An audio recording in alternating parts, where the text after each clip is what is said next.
Hello there. I see you. What is good? What is good? You gotta believe me when I say I had the water. The water. What's up, Zaku, man? What's good? Today's Friday. And we're finna read the Footsies Handbook. I ain't even plugged my controller in. Feeling omega lazy. What are we... Is this what I'm trying to do? I think this is what I'm trying to do. Alright. Let me get this zoomed in, alright?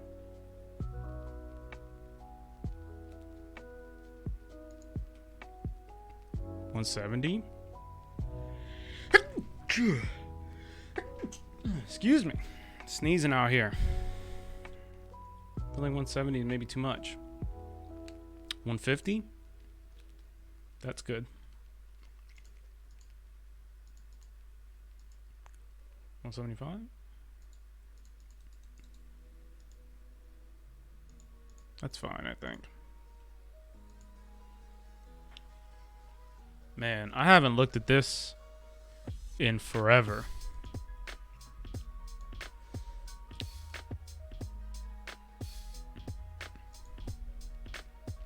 I'm already starting to regret this decision. I was like, yeah, man, I woke up, I was like, shit, man, what am I about to do? I know I gotta stream something. You know what if I just read the Footsies Handbook? I've been thinking about that for a while. This is a really cool piece of fighting game history. Yeah, that's a good idea. I'll do that. And now it's in front of me, I'm like, fuck. I have to read this whole thing? Oh, man. The cool part about this is that there's tons of match footage, like old VHS rips, DVD footage and shit almost before YouTube came out. Super cool thing. Can I shill this stream link anywhere else? Let me try to... Nah. Too lazy. I was thinking about posting this stream link somewhere. Alright, so what is... Let me adjust my audio levels here. Let's get this music a little bit lower. That's good. That's good.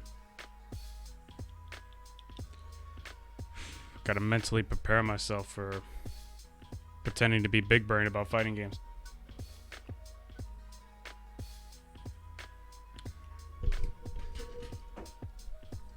Footsies is an old school slang for the mid-range, ground-based aspect of fighting game strategy. The ultimate goal is to control the flow of the match and bait the opponent into committing errors and punish everything.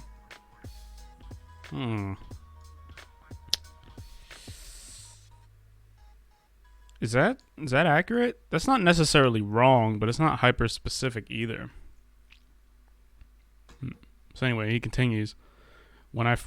Bro, it's not capitalized? This I is not capitalized? Alright. I say nothing. When I first found the tournament scene back in the Capcom vs. SNK days, I remember it took me a very long time to understand what players like Valle and Choi were doing on the ground to control the match. At first sight, it seems like a bunch of spontaneous normal moves and pokes, but there is a clear purpose behind each of them. Nobody really talks about footsies in concrete terms because it's seen as a complex and elusive subject. This is true. Nobody talks about footsies in concrete terms, but also a lot of this is context dependent, right? Art of War. Yeah. It's so the Art of War or any so all right, what we're about to get into is literally a text on the philosophy of 2D 1 versus 1 fighting games, right? And by philosophy, I don't mean like hoity-toity Socrates, right? What I mean is how do I say this without sounding fucking vague and boring?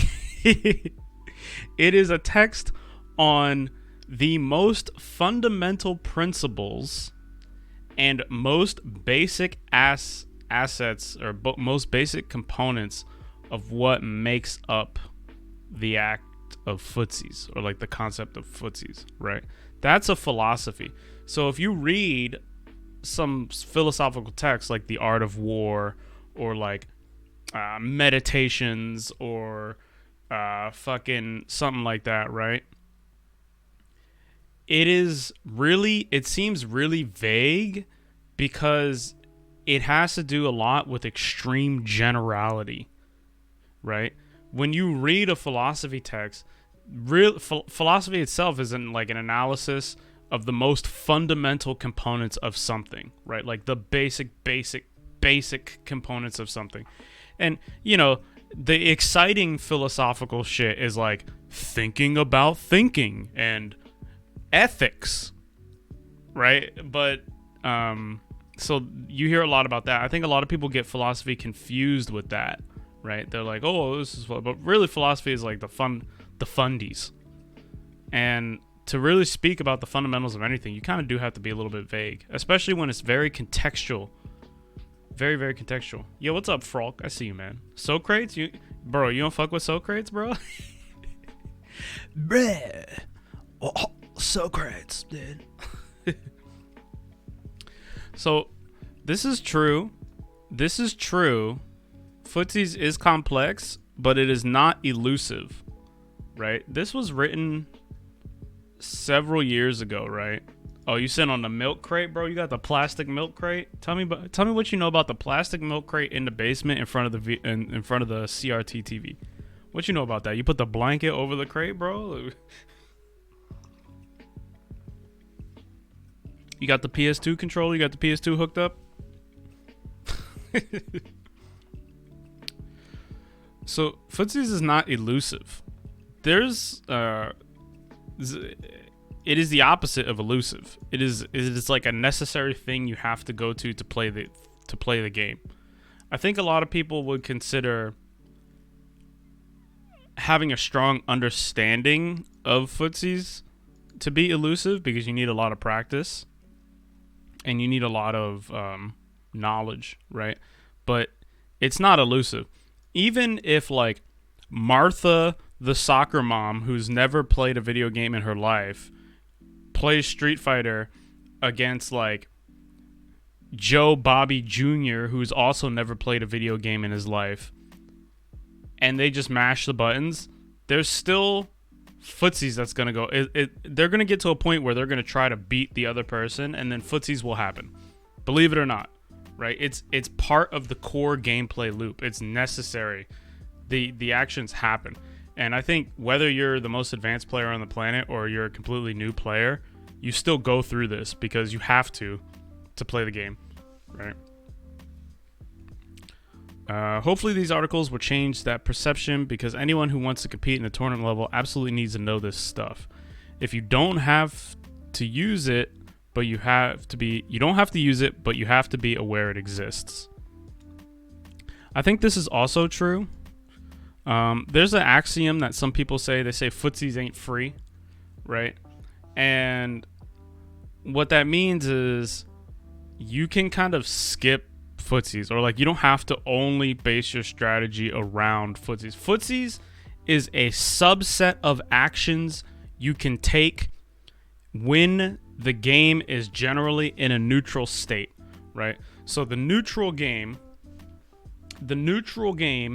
is when two characters are on the screen and neither of them has a distinct advantage or a distinct disadvantage, right? So like think about when the round starts in Street Fighter.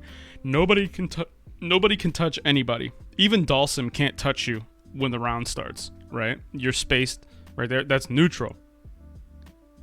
There's a lot of things you can do in neutral that aren't necessary Footsies. Footsies is the distinct act of manipulating space to set up an attack.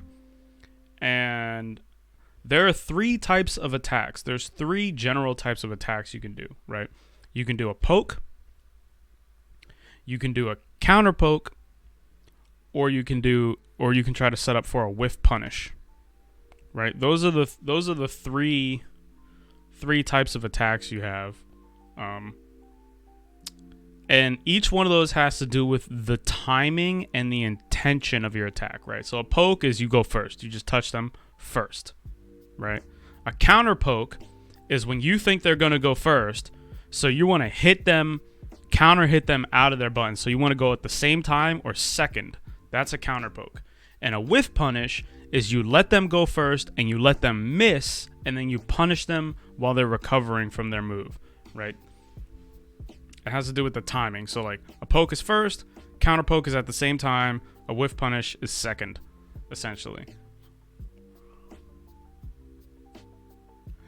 Think about characters with strong neutral. Yeah, so when people say a character has strong neutral, right? It basically what we're talking about is like an issue of semantics. In the fighting game community, and particularly in Street Fighter, we have terminology that has multiple meanings, right? We have multiple meanings. This is something that like I get up in a tiff about. Let me use another example to highlight why strong neutral, when people say, "Oh, this character has good neutral," can be confusing. If I knock you down and I have an attack that takes 5 frames to start up, right? I have a 5-frame attack and I knock you down. If my knockdown advantage is +3 and I throw a 5-frame attack, right? I can touch you with the attack before you can contest me, right? You will get counter hit out of any move you do in Street Fighter, right? Unless you do an invincible move. Let's say Street Fighter 5, right? Unless you do an invincible move. But that will not be a meaty attack, right? A meaty attack is an attack that hits on an active frame that is not the first one, right? So if my attack was 5 frame startup and it had 3 active frames, to make that attack meaty, I have to touch you with active frame 2 or active frame 3, not active frame number 1, right? So there are a lot of situations where you knock the opponent down and you can use your Okazeme, you can use the advantage to touch them, but the attack is not meaty. You're not going to get any additional benefit that you wouldn't get otherwise if you just touch them attack normally, right? But people call that a meaty attack. They just call attacking your opponent on wake up. They call that meaty, right? But that's not what a meaty attack is. A meaty attack is an attack that touches you after the first active frame, right? And there are a lot of special properties that come from meeting attack, like additional frame advantage. Sometimes you get unique combos because of that. Sometimes you get a different type of pushback on the opponent, things like that, right? But people use that term interchangeably. That people also use neutral in the same way, right? But it's a little bit harder to define neutral because it is a set of like a lot of actions, right? So like say for example where it's Dalsim versus Ryu, and they're both full screen. Their backs are to the wall, right? Their backs are hold on, I'm trying to use the frame. Their backs are to the wall, right? If Ryu throws a fireball, right, is that footsies? If Dalsim is full screen and Ryu throws a fireball, is that footsies? Not really. If Ryu neutral jumps, is that footsies? If Dalsim neutral jumps, is that footsies? Not really, but that's neutral, right? The neutral game is when neither character has a distinct advantage or a distinct disadvantage, right? And the objective is to gain an advantage. So you take actions that would gain you an advantage, right? They don't necessarily have to be footsies. Footsies is like the distinct action of spacing yourself so that you can set up an attack, right? But you can gain an advantage in other ways that are not setting up an attack, right? So like, here's an example. Guile throws a sonic boom and you block it, from really far away.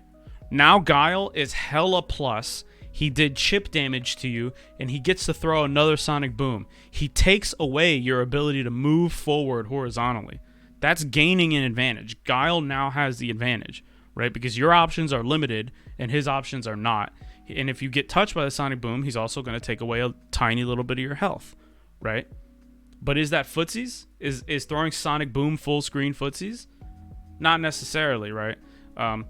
This is also highlighted in games that are not Street Fighter, like games where you have a lot of mobility. Think like Marvel vs. Capcom, Guilty Gear, Dragon Ball Fighters. These games where you can zip around in the air and stuff like that, right? Everyone will tell you that you play neutral in that game, but not necessarily Footsies. Yeah. But anyway, yeah, neutral. People use neutral like it means like 10 different things. We have this problem in Street Fighter. So I think as like annoying as it fucking is to be like, Well, actually, the correct definition of this term is... right? As annoying as that is, I think it's important that we do that because the language we use is like fucking muddy. Yo, what's up, good names? I see you, man. What's good? Anyway, let me get off my soapbox. Okay, each installment covers 3 or 4 specific tactics you can use to integrate into your game plan to achieve practical results. Think of it like one of those chess books showing common situations and how you can solve each one. If you absorb enough of these pieces, suddenly you'll have a solid game plan. Alright. Now let's remember, this is old, right? This was written in 2013, roughly, right? This is written in 2013. Fighting games before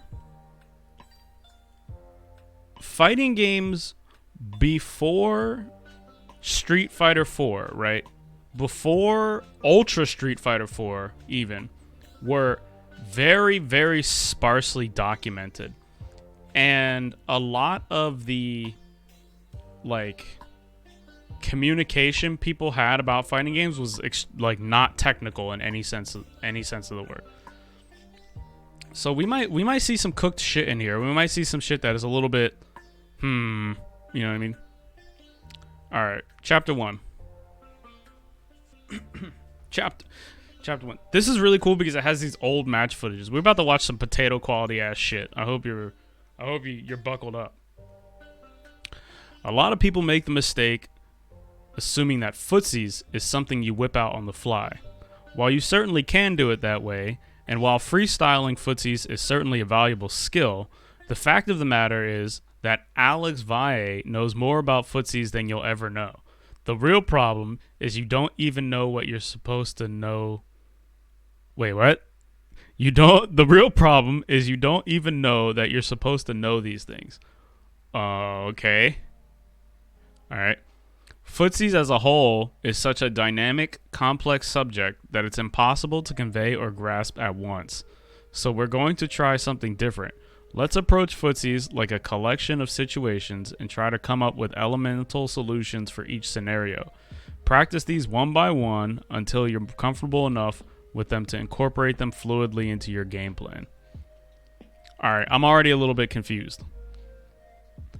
Bro, I feel attacked. Wait, no, this was written in 2009. Oh, excuse me. This came out in 2009. I feel attacked. He was like, you don't know shit about Footsies. I was like, oh, damn, dude. Alright. Element 1. Momentarily step into your opponent's poke range and quickly back out instead of attacking. This is Footsies 101. To see it in action, check out Mike Watson's Hyper Fighting Guile, Demolish Some Poor Bastard. 2 consecutive full rounds of toying with his opponent's natural reactions.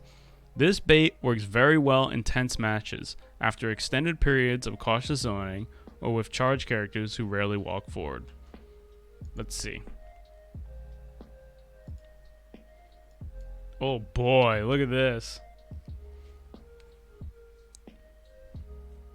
Oh man. Alright, Guile is supposed to demonstrate some footsies. So this is neutral. This is neutral. Neutral.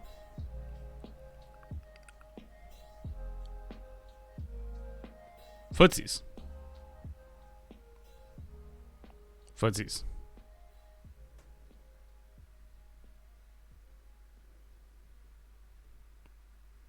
Now, if I'm not mistaken, in hyper fighting, you can DP on block and it's safe.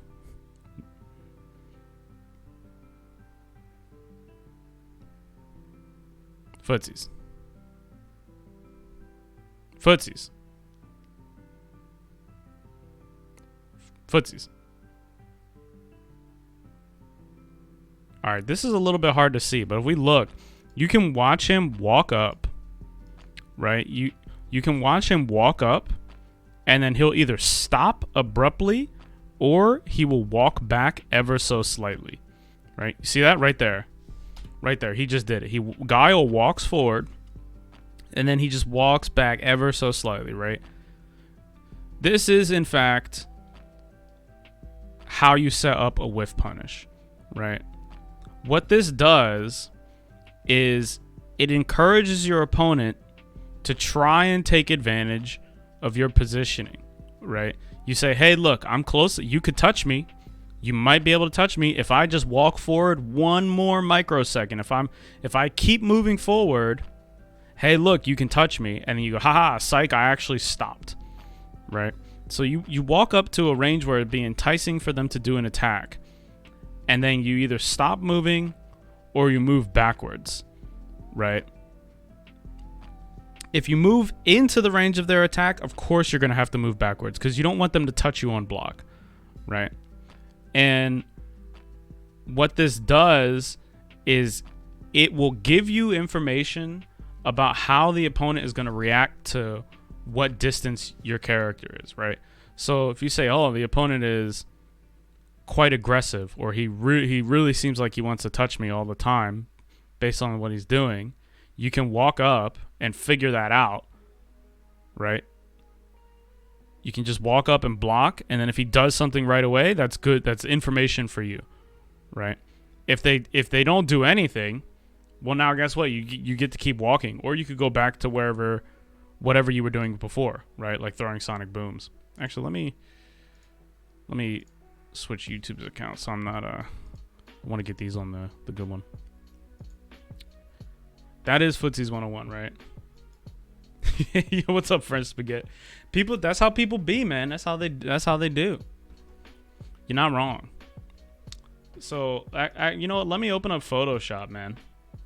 Do I want Photoshop or do I want the game? I don't know. I feel like if I open up Photoshop, I could take some notes. Yeah, let's do that. We'll draw something with the mouse.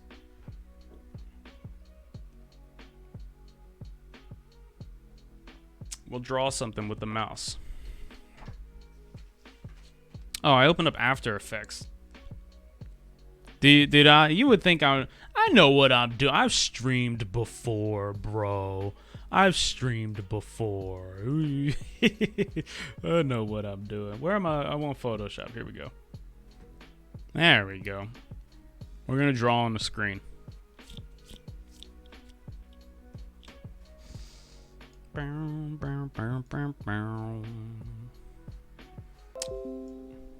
Alright, Adobe.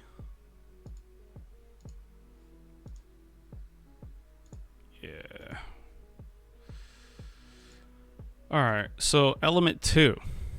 Determine which of your combos and attack strings position your opponent barely outside of their effective reversal range, especially when facing characters with great mobility.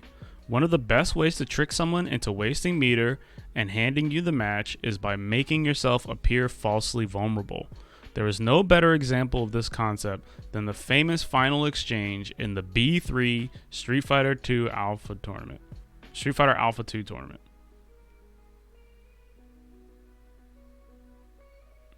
See me? Oh, you want to go back to Street? You can play Footsies in Guilty Gear, right? You can play Footsies in Guilty Gear. Right. Let me let's do some Photoshop, right? All right. So over here, actually, you know what? I want this needs to be more cursed. What's up, Miss Patricia? I see you. This needs to be more cursed. All right. This is the absolute most cursed we can get. All right. So over here is Deuterino 1, right? This is Dude 1. Okay. And over here is Deutery Dude 2. Okay. This is Dude 2. All right. So right now, right, if let's just pretend this is a match of Street Fighter, right? Neither opponent can touch the other opponent. Okay? Right? Neither opponent can touch the other opponent. If let me get some more layers in here. If neither of them have like an amazing projectile or something that puts them at a great advantage or disadvantage, this is what is called the neutral game, right? This is neutral right here. When nobody has a distinct advantage or a distinct disadvantage, right? Hold up. I want to move these. Okay, hold up.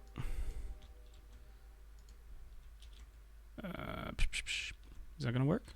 Wait, no. I did the wrong thing. Hold up. Technical difficulties. So they're in neutral, right? Oh, God. Oh, God. The power. Overwhelming. Oh, I see what I was doing. Okay. They're in neutral, right? If one of these guys approaches, right? When he moves up, he is enticing his opponent. He's saying, hey, look, I'm much closer than I was before. You may be able to touch me with an attack, right? The opponent wants to get into an advantage situation, right? Because that's how you win, right? So they're probably going to say, let me try using an attack, right? So they might throw an attack, and if you walk up and stop, or if you walk up and walk back, right, you have an opportunity to punish them for missing the attack, right? This is a whiff punish. This is the easiest thing you can do, the easiest footsies action you can do, right? Now, before the whiff punish, right, you're taking an action in neutral, which is to move, right? You're moving in neutral, and this is going to afford you some information about the opponent, right? You can say, as soon as I got into range, that guy pressed the button. Or you say, oh, wait, when I walk forward, he moves backwards. Or when I walk forward, he moves forward. Or when I walk forward, he just stays still, right? This is the important information that's going to tell you whether the footsies action you're about to take is likely to be effective or not, or what kind of footsies action you need to take, right? Because remember, back here, we're in neutral, right? This is the nooch. We're in neutral right here. Nobody has a distinct advantage or a distinct disadvantage, right? Whenever an opponent takes an action to set up an attack, that's footsies, right? But if you're right here and, like, say red throws a fireball, right? Like, red throws a fireball this way. Bow, fireball, right? That's not really footsies. That's neutral. Or say, for example, somebody neutral jumps, right? Like, you neutral jump in Street Fighter, you just go up in the air. It's not really footsies. That's just neutral, right? You're going to get information from that, right? Because every action you take is a stimulus towards the opponent. You're giving them something to look at. Whether they are conscious of it or not, you're going to observe and react, right? So if you neutral jump, this is not a Footsies action, but this is an action in neutral. And it's going to give your opponent some information. They're going to react in a certain way. Even if they do nothing, that is still a reaction to the stimulus you gave them, right? So you can use that to your advantage. You can say, okay, when this happens, the opponent does this. Let me test that again, right? So you set up the same situation again, and then you see if the opponent reacts to it in the same way. And once you feel confident that you've tested them enough, you can, excuse me, you can abuse their reaction, right? Same thing with movement, right?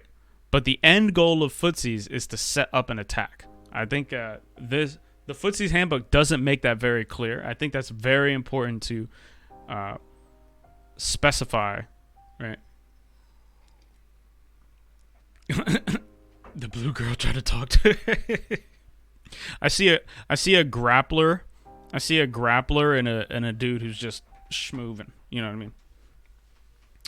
So, all right. So you can walk up, right, and entice the opponent to attack you by walking into the range of their attacks and then out again, right?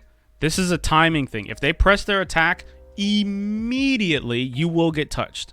So you can also just walk up and stop, right? You can see when they're gonna, what timing they're gonna press the attack, and use that to your advantage, right? So if you walk up to the tip of their range and you stop, you say, oh, they're not gonna press the button unless I'm really close, or they're 100% guaranteed to touch me with it. So maybe I'll just keep walking, or I'll walk in and I'll walk back, right?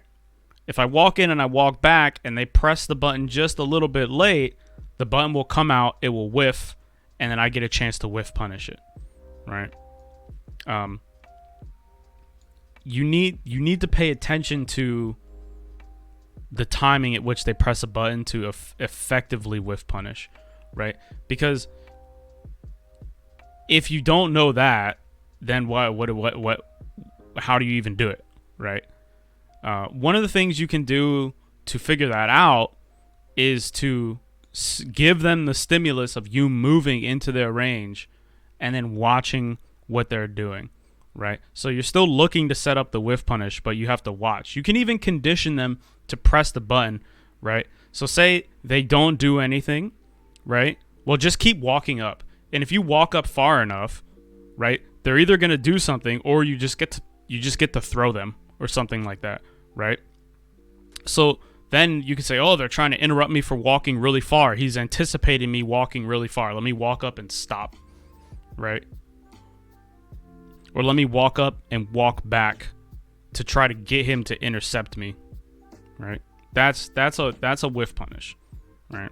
You're trying to bait the opponent into doing an attack and making it miss, right? This is like the easiest thing to do as a Footsies action, right? This is like the easiest one because everybody wants to touch the opponent, you know what I mean? They want to make your health bar go down.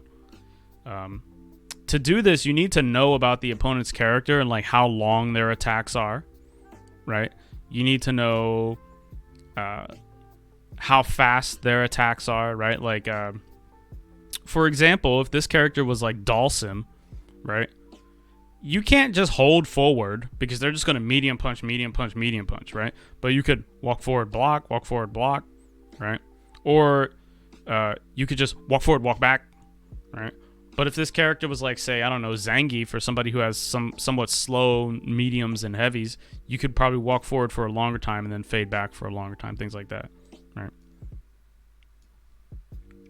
That is whiff punishing, right? And that's what was demonstrated in this video, right? That's what's demonstrated in this video, even though it's not really super clear. We can see Guile.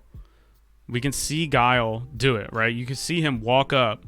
He says, hey, man, I know that you know I'm Guile. I could zone you out forever.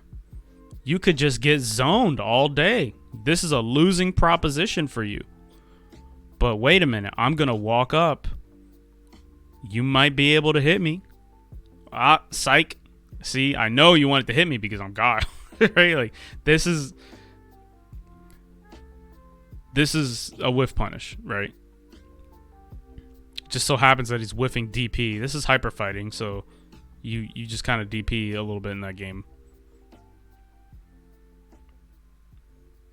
But we can see him walk up, walk back. When he approaches the opponent, he entices him to do a move, and then he waits for it to whiff.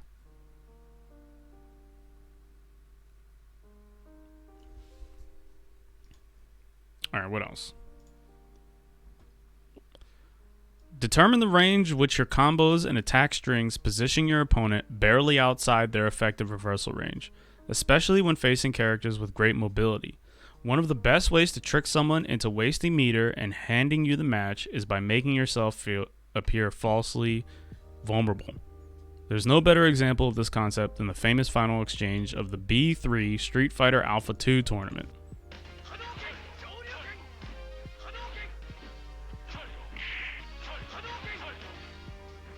Damn. Alright, go back. Okay.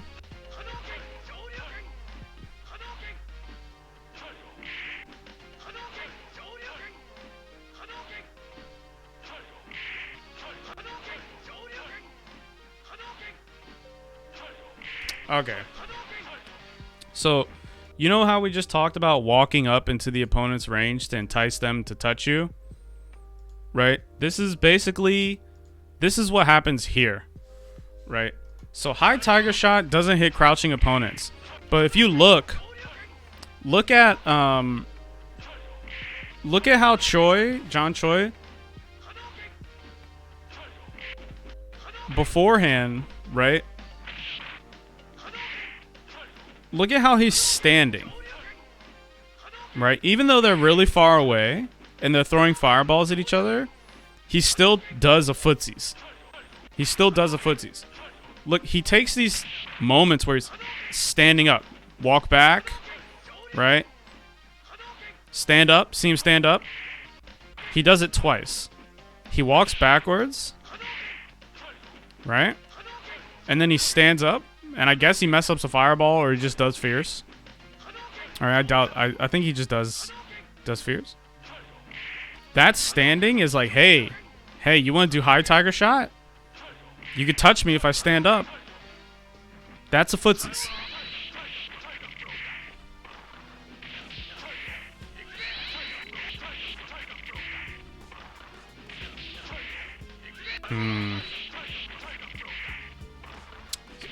Alright, this is the interaction that they were talking about. Hold on, let me pause the music. So he says, the Footsies Handbook says, do a sequence of attacks that will space your opponent away so that you are safe, but they believe that they can touch you.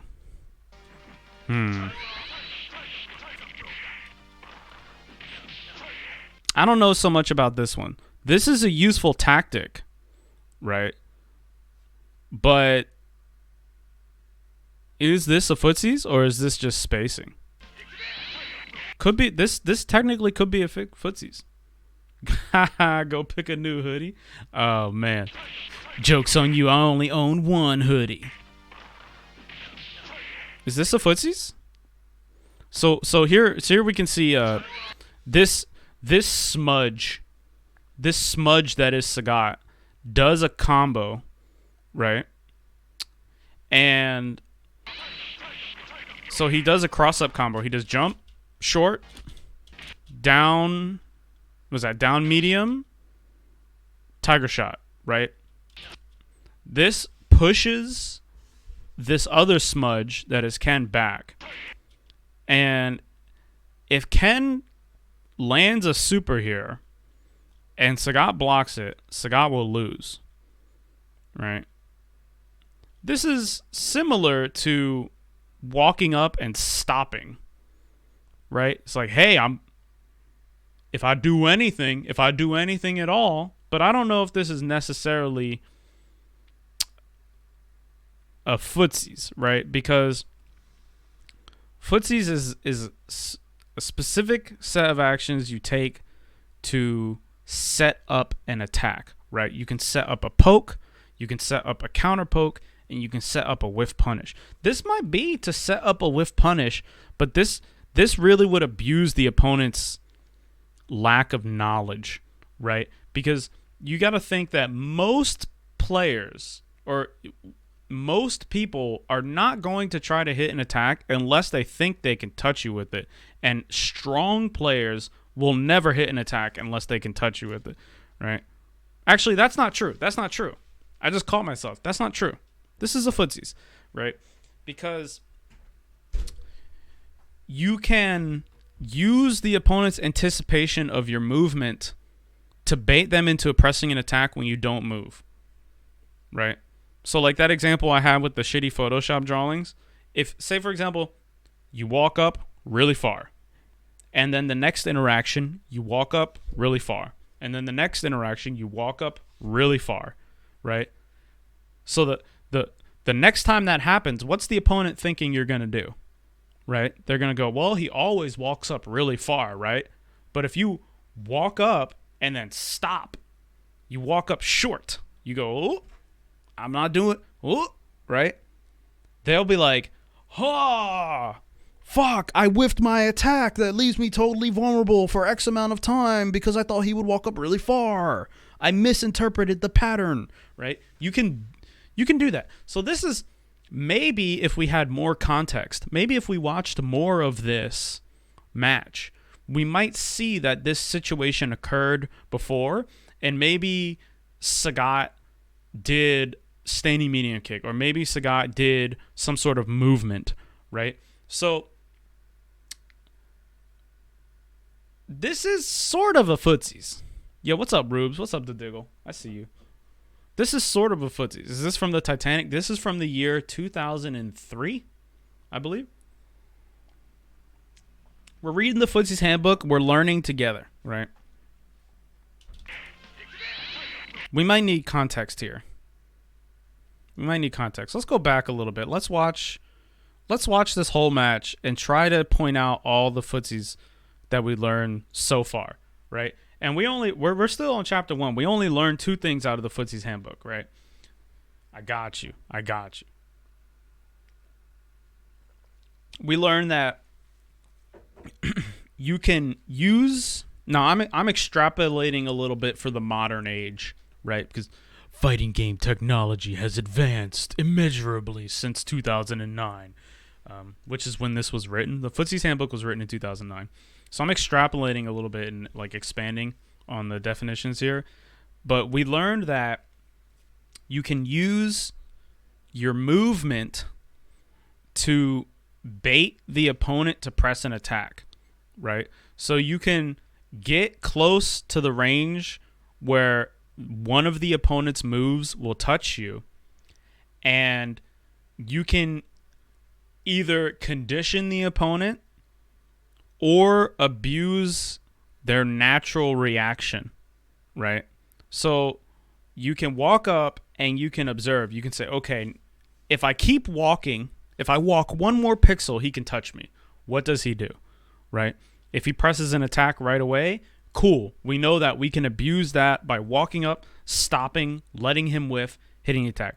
If he waits and presses the attack, right, we know that we could walk up into the range of the attack, walk back, right, and then whiff punish that.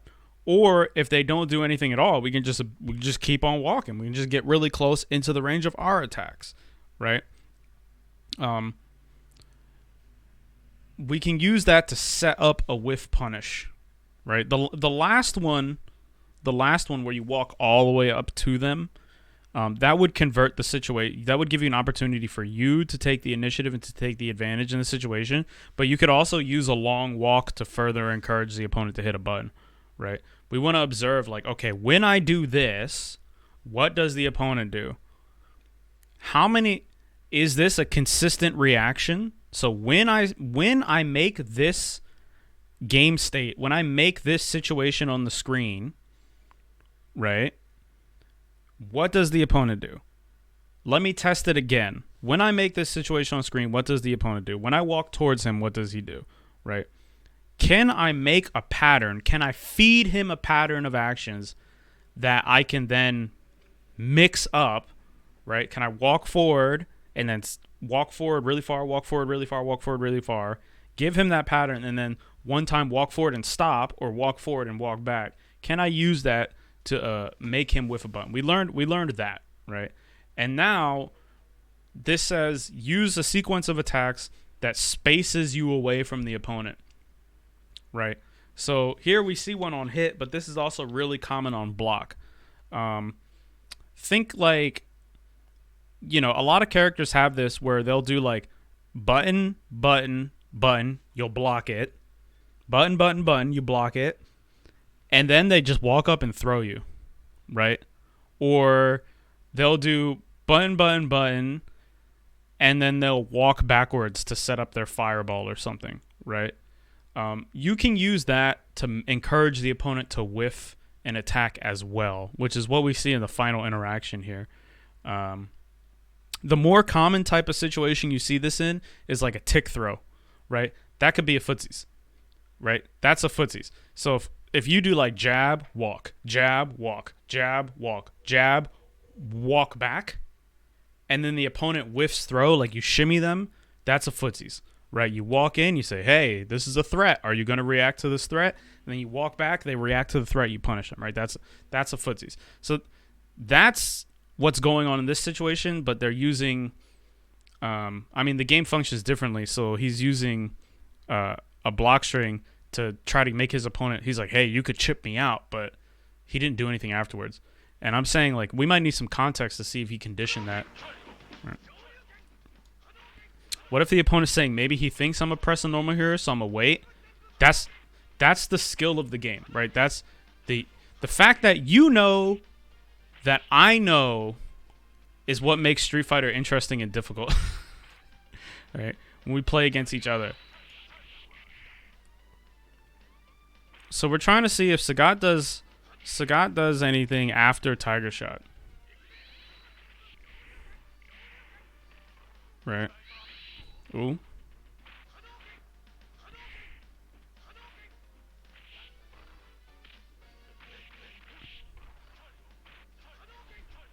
We can also try to see if Ken is thirsty to chip out. Right? There could be a lot going on here in that interaction. This is not exactly the greatest example of the concepts he's trying to show. That was footsies. That was a footsies. Let me rewind it. You see how Sagat does walk in, normal. Walk in, normal. Look at him walk up to make sure his attacks connect. Right? Poke, poke, poke. Look at Sagat. He moves. He doesn't move a lot because he doesn't need to move very far, but you can see him move. He even makes a mistake. Right? He whiffs here.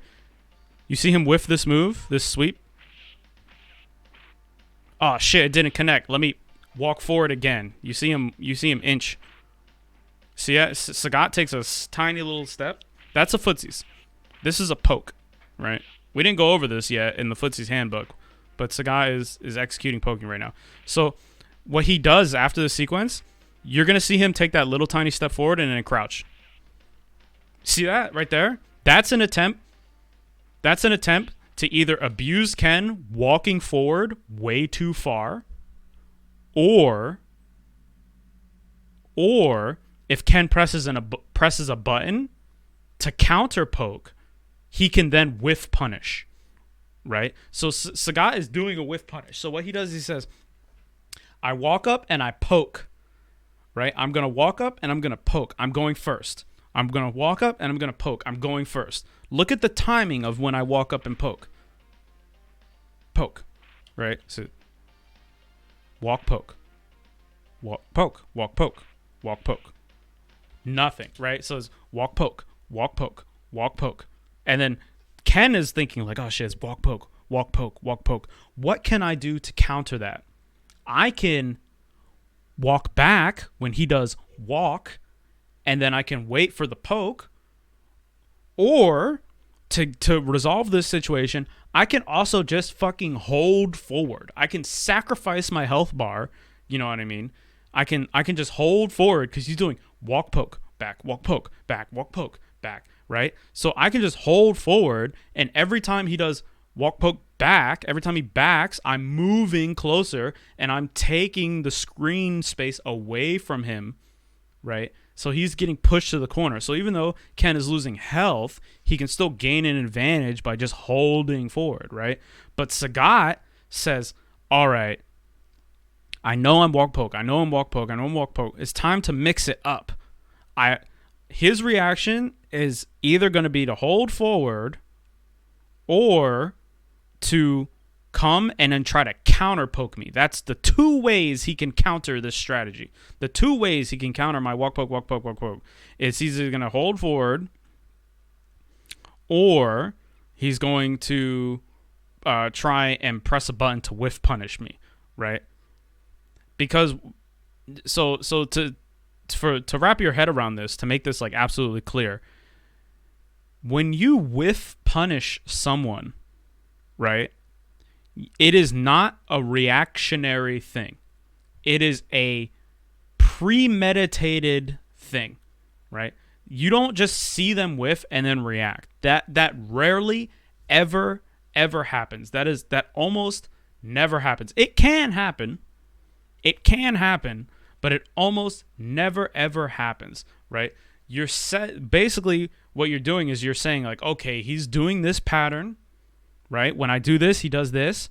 I'm anticipating a high likelihood of him doing that thing again, and then I'm going to take a step to counter that. I'm ready, right?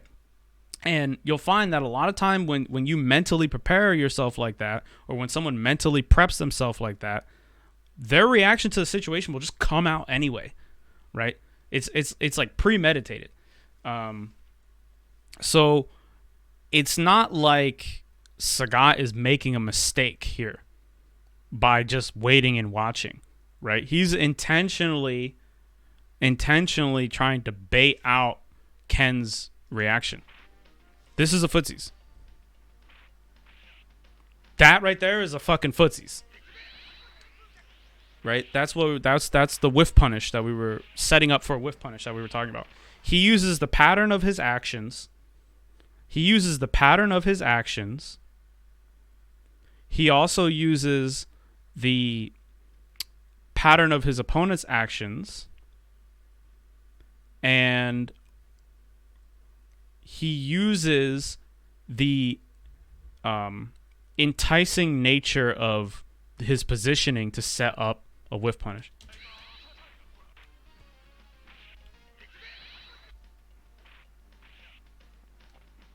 See? Right there. Boom. Footsies.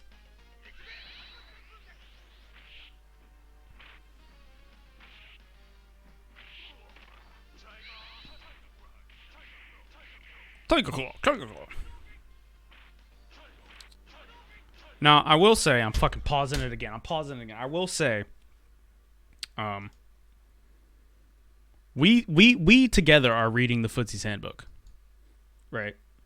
So when I try to elaborate on something, if I'm just making it more convoluted or more confusing, let me know, because it is my goal to try and bring clarity to this, right? Like, eventually, I'll be real with you. Eventually, sometime in the future, I want to rewrite the Footsies Handbook. All right, don't look at me. Don't crucify me yet. All right, I know sacrilege. I know, but I want, the modern interpretation of the Footsies Handbook.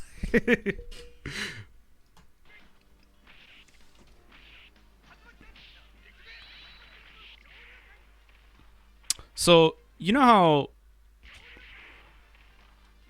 Element 2 was saying, okay, you use a block string to encourage your opponent to press an attack.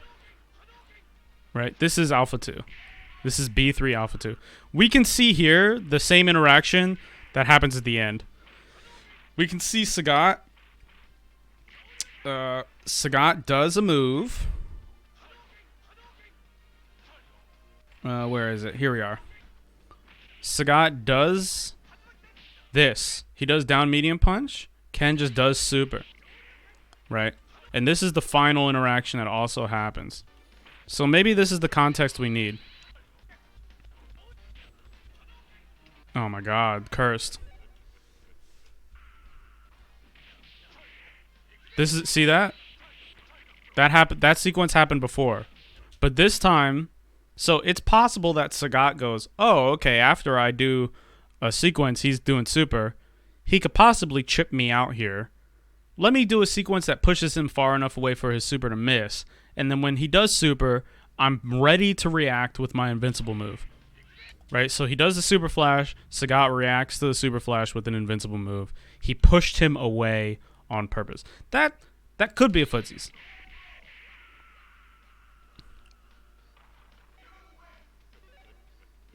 It's definitely Footsies adjacent, right? Because remember, a Footsies is positioning your character to set up for an attack, right?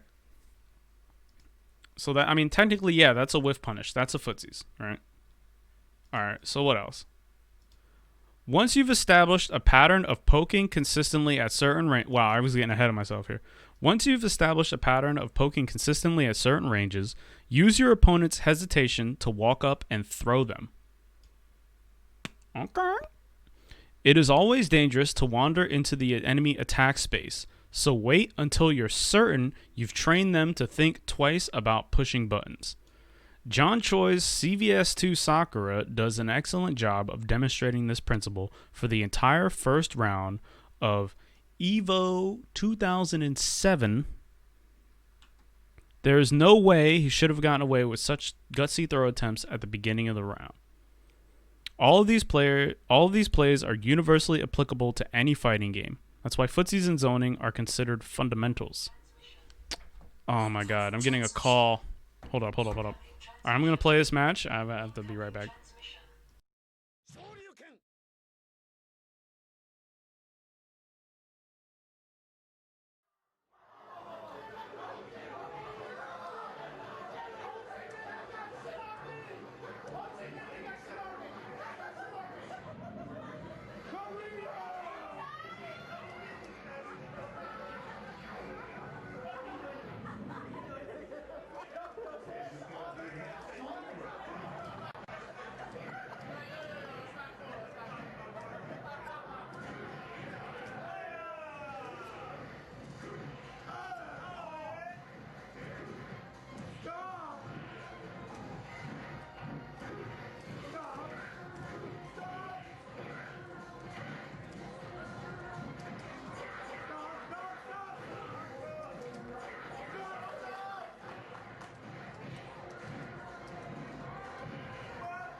My most sincere apologies, friends. I got a call from my father. I had to answer it. You know how it is sometimes. So, what we're looking at here is element 3. Once you've established a pattern of poking consistently at a certain range, use your opponent's hesitation to walk up and throw them. It is dangerous to wander into the enemy attack space, so wait until you've trained them to think twice about pushing buttons. Right, so we were talking about this before, right? Talking about how when you enter the enemy space, when you enter the enemy space, it entices them to press an attack, right? Because they want to touch you, right? Right? So when you enter the enemy space, it entices them to press an attack, right? So if you walk up, you say, "Hey, you could touch me," right? They might very well swing. But remember, every action you take is giving the opponent information, right? Every single thing you do to affect the state of the game is a stimulus to your opponent. And they will have a reaction. As long as they are holding the controller in their hands, as long as they are ready to interact with the game, they will have a reaction. And even if they do nothing, that is still a reaction to the stimulus, right? And you can use that part of human psychology, you can use that to bait the opponent into doing something, right? And by something, I just mean you can use that to influence their reaction. You can use that to make them do nothing, right? You could walk up, poke, walk up, poke, walk up, poke, walk up, poke, right? And every time they go, "Oh shit, it's walk up, immediate poke, walk up, immediate poke." All right, I don't want to get hit with that. And then you could say, "Oh, I walked up and poked 4 times in a row. You must be expecting me to walk up and poke again, because now I see that you're blocking. Now when I walk up and poke, you're not getting hit by it. You're letting me get to that position and you're blocking. I'm going to abuse that reaction." So the stimulus is walk up, right? And then we have poke, right? We create a pattern of that. They're anticipating it, right? We, in turn, anticipate the response, and we just walk up all the way and abuse that for an advantage, right? That's what happened in this clip. This clip we watched of Ivo Sagat. Remember when Sagat walked up and just stopped? Right? That's exactly what Sagat did. But he didn't go the next step. He was still wanting to let the situation go back to neutral as much as possible. In this clip, we're going to see Sakura take the next step and abuse that with a throw, right?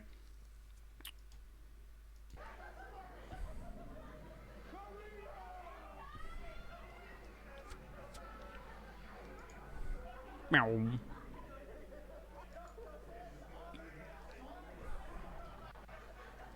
So Sakura is going to go beyond Footsies here. But Sakura is going to use a Footsies to get advantage.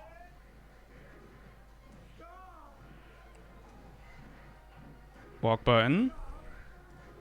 Walk button. Walk button. Walk.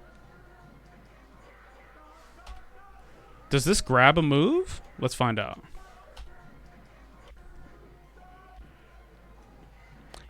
It's also important to note that even if something is ineffectual, like even if something doesn't have a big positive outcome for you, still doing it is feeding the opponent information. And to get yourself an advantage, you want to manipulate that information that you're giving them, right? This is reads and conditioning, right? So even though some of these walk-up buttons aren't doing anything, still doing them sets him up to walk up and throw, right? He's conditioning the opponent, right? He's using the Footsies. Look at that. Walk, poke. He always walks forward for the same amount of time. He always walks forward for the same interval of time and presses the same button. So the opponent goes, damn, I don't want to get touched by this button. I can either sit still and let it get blocked, or I can try to fade away and whiff punish it. Either of those counter options is punished by continuing to walk forward, right? Because if Sakura continues to walk forward and Iori walks back, Iori is punished for walking back because he loses position. He gets closer to the corner. And in all 2D games, getting in the corner is the worst thing that can happen to you, right? And if Iori sits still, Sakura is now closer to him. Sakura can do something that gives her advantage. So she could go for a throw. She could go for a frame trap, right?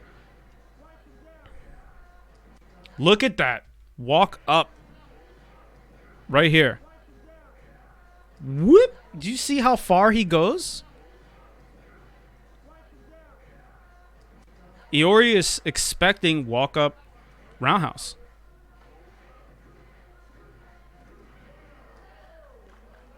Good jump back. Let's see if it happens again in round 2.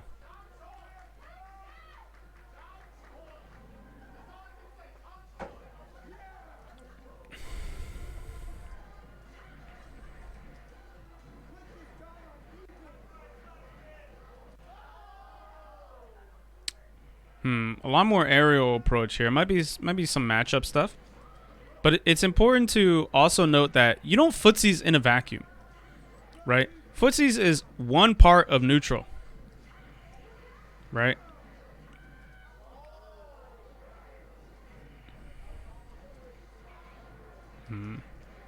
Okay, so this match goes a different way, but that is actually a great example. This whole first round, he's setting up walk up roundhouse, walk up roundhouse, walk up roundhouse, walk up roundhouse. You can see that he uses the same timing, right? And it's not like this is solely the only thing he's doing. He's also doing other things, right? But there's a point at which he catches on. See, right here.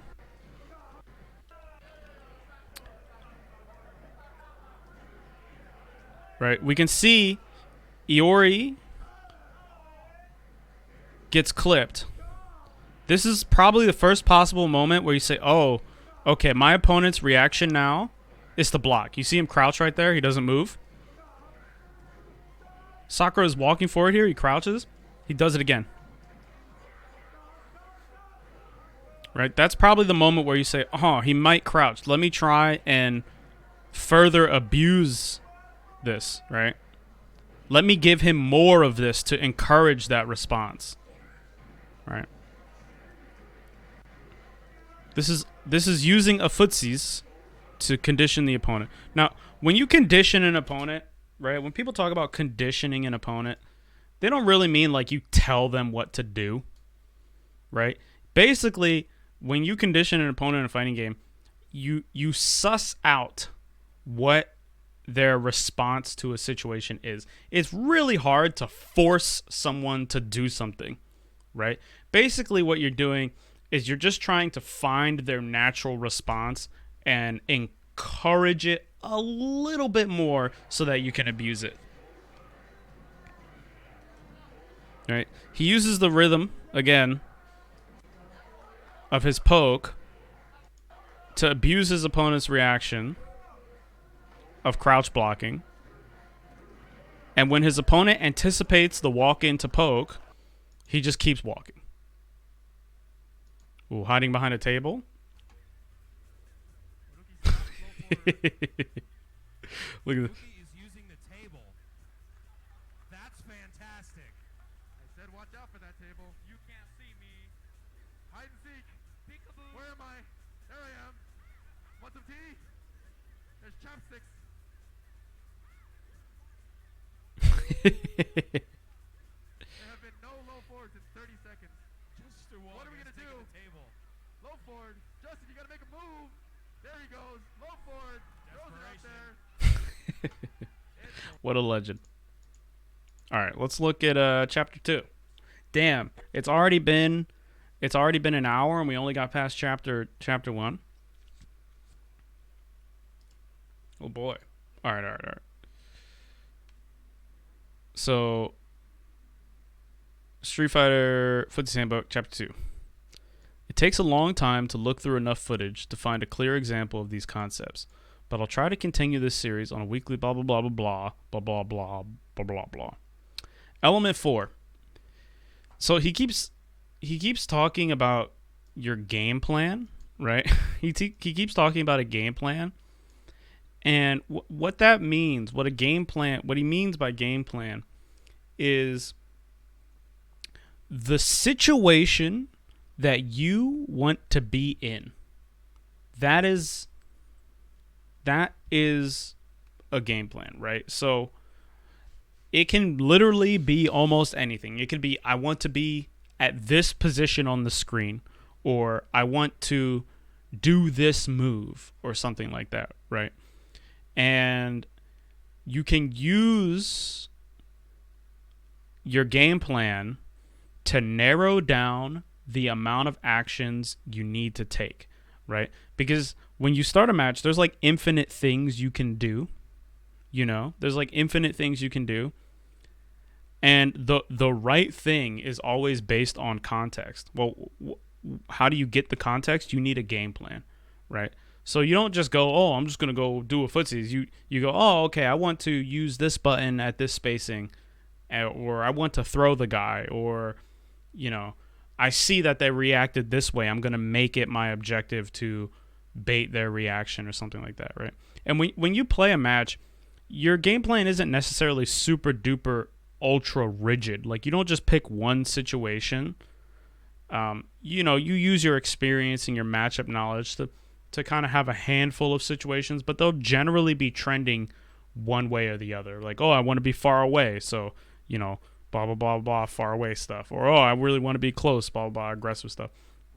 But if you play without a game plan, without an idea of what situation you want to be in, you might find yourself zoning for 5 seconds and then trying to rush down for 5 seconds and then trying to bait throws for another 5 seconds, and none of your actions will go together, so you will be unable to read the opponent because you won't be giving them consistent enough patterns for you to observe consistent enough results, right? You know how in the last clip with Sakura, we watched Sakura encourage Iori to crouch block and then abuse his reaction to crouch block? Well, if Sakura's plan involved suddenly zoning and then suddenly using walk-up poke, and then suddenly, like, if Sakura's game plan was just all over the place, it would be really, really hard to make the read on the opponent and say, oh, look, he's crouch blocking when I do my hard kick, because you won't have done them enough, right? So walk up poke and then walk all the way up throw, they go together, right? But that's the result of having a solid game plan, or solid as in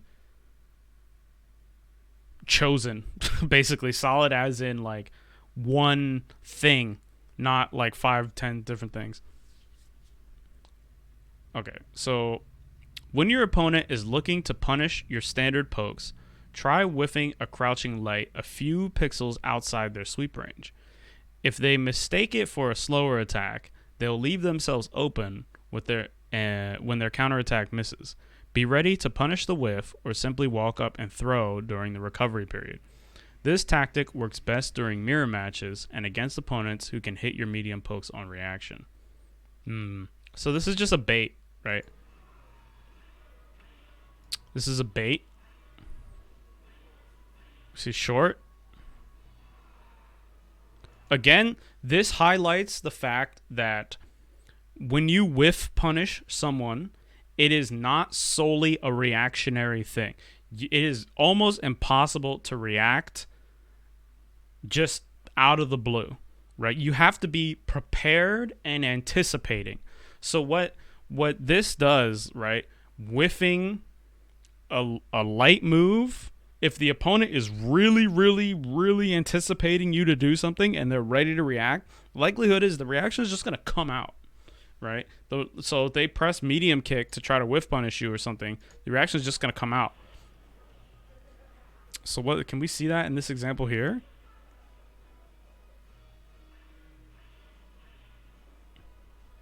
Tiger, tiger. Okay. Tiger. Tiger.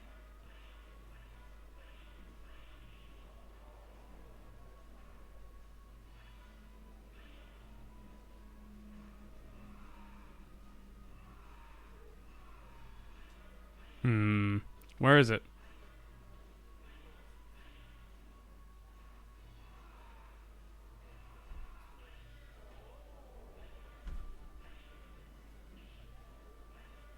Where is the bait?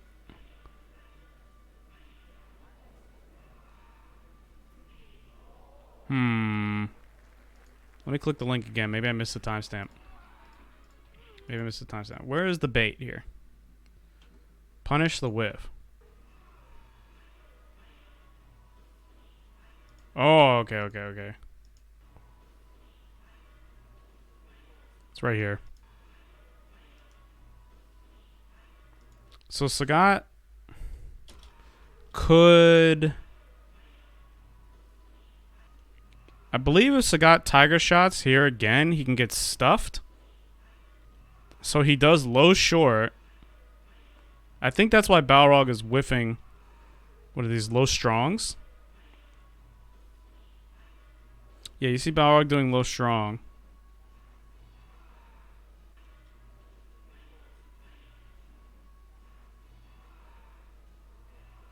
And Sagat whiffs low short. He says, I know you're looking for any movement, right?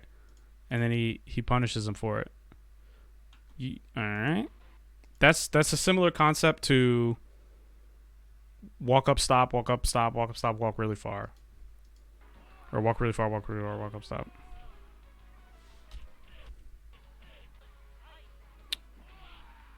Oh, God.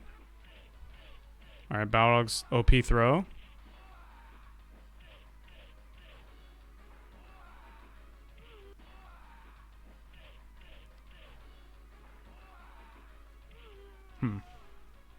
Alright. Encouraging the opponent to whip. If your opponent starts overusing the feint explained above, take a quick step forward and attack with your strongest combo in sync with their rhythm. Light attacks may be fast, but they're certainly not immune to mind games. Mike Watson is known for making excellent use of such fakes, but Onuki's the 3S Chun found a way to make him pay. So let's see. Let's see here. Oh, God. Look at this. Oh, my God. Look at this.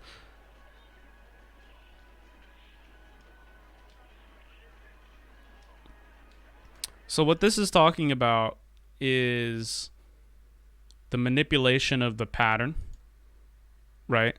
And anticipating the pattern. Right.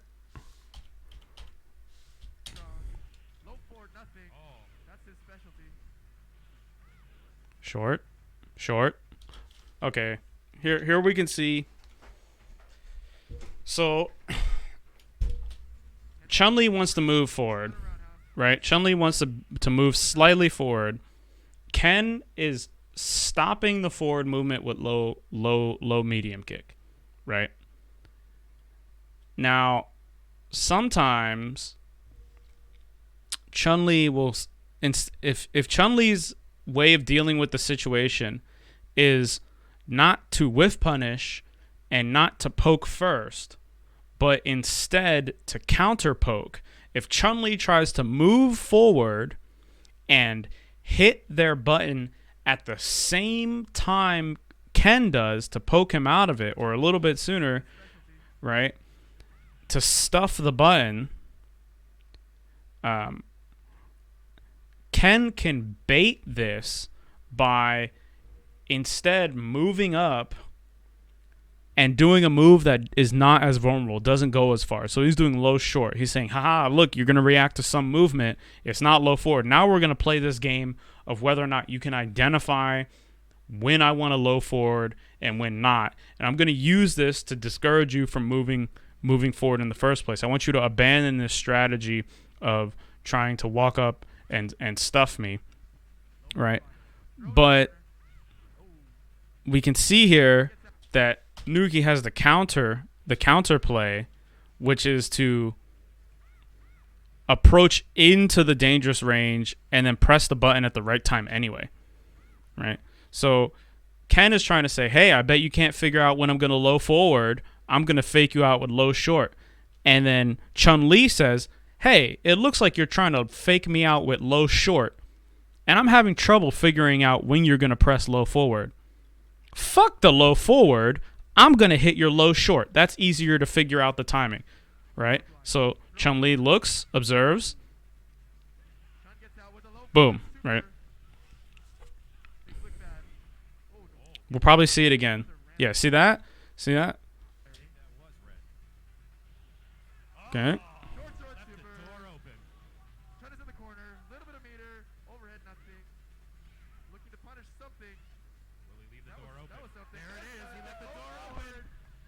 This is how you counter poke, right? The counter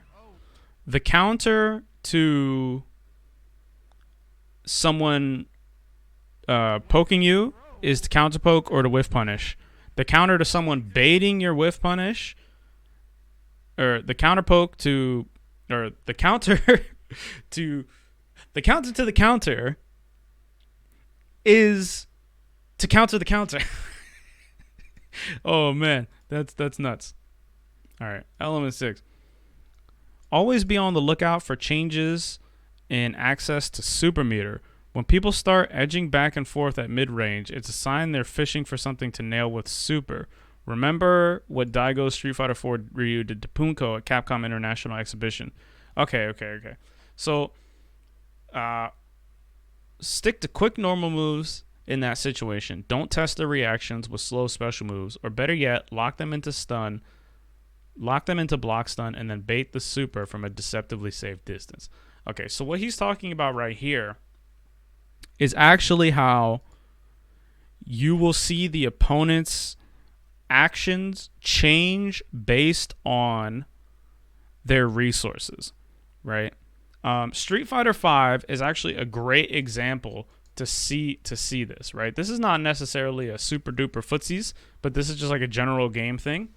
In Street Fighter V, right, I always call the V trigger bar the red bar of courage, because people will be super passive until they get their V bar, and then they'll start doing something, right?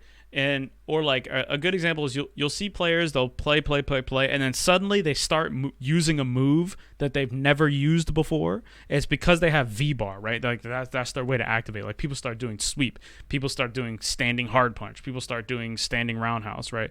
They want to activate. This is something important to look for, because what is enticing for your opponent to do, right? What is something they're gonna want to do in neutral, right, to gain the advantage? If you engage them with a footsies action, that's going to be dependent on how much resources they have, right? Even down to like more basic stuff, like are they going to try to poke me or not? If they have X amount of health, Y amount of health, right? Stuff like that. So you really want to pay attention to the resources.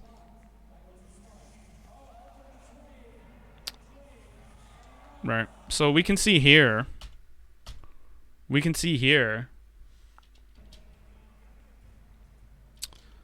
Let's look at the early part of this round. Let's look earlier in this round here. Here we go. Okay. So we can see Blue Ryu is walking up slightly, button, fireball.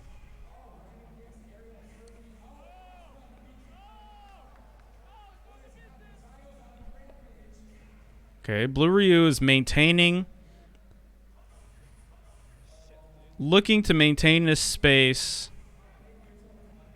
that enables him to walk right into crouch, medium kick, and fireball, or he could maybe be doing sweep. But now that Blue Ryu has the ultra meter, look at him stay further away. He doesn't walk forward there. He doesn't walk forward right there, right? His actions, the way he is responding to the situation is different based on how much meter he has, right? So if we watch this round, we can see Blue Ryu is approaching, right? He's approaching and he's holding this middle distance, right? The whole round he will approach to this distance, right? Look at that approach. He got pushed out of it. He approached again. All right. Okay, option, approach.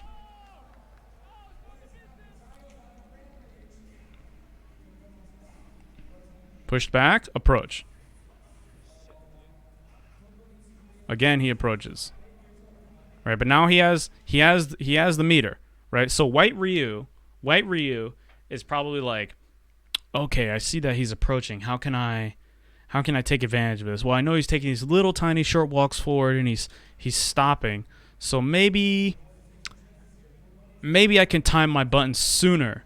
Maybe when he walks forward, when I think he's going to walk forward, I can stuff him with a fireball, right?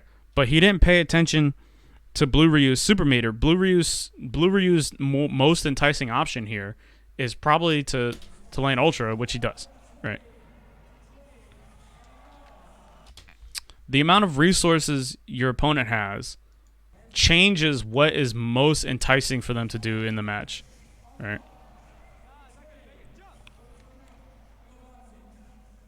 Okay.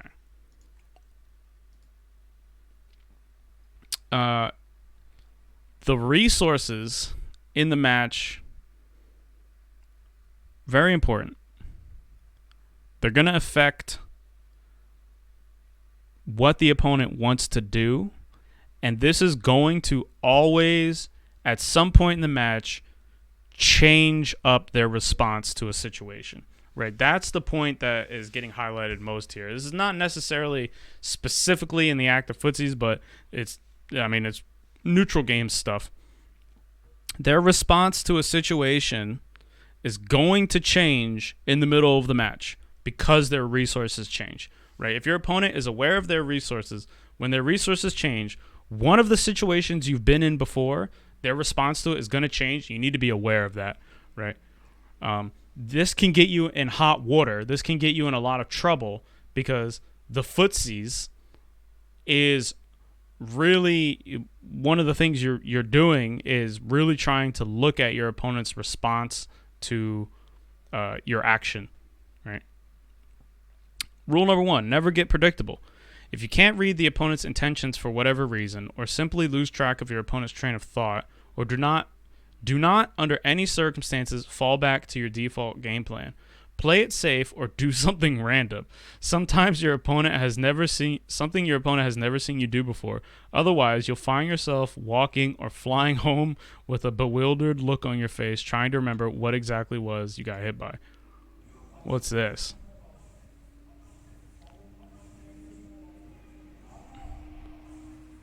So, I'd like to point out that this is not bad advice, but the way it is delivered is a little bit, I think for me at least, hard to parse. Basically what this is he's been talking about, the whole time, he's been talking about using pokes, counter pokes, and whiff punishes along with your movement to set the opponent up for failure, right? To set the opponent up, to encourage them to do something you can take advantage of, right? He's been talking about establishing patterns and then mixing the pattern up to abuse the opponent's response. What he's highlighting right here is, hey, look, the opponent is doing this as well, right? Both players are doing this as well at the same time, right? So don't try, control your predictability, right? Try to control your predictability. Try to, not let the opponent catch on to you while you catch on to them. Elsewise, something like this will happen to you, right? Where they know this situation, you're likely to press that.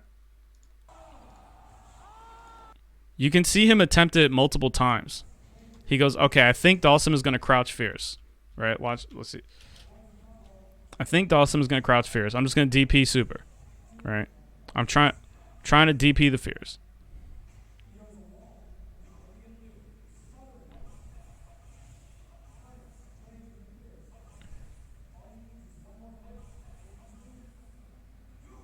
Bring back Yoga Tower.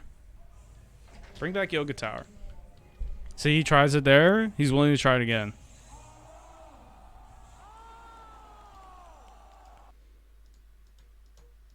All right. Chapter 3. Chapter 3.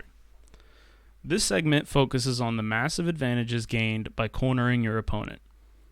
As you may have noted, the capacity to safely or stealthily withdraw from opponent's attack space is a crucial aspect of Footsies.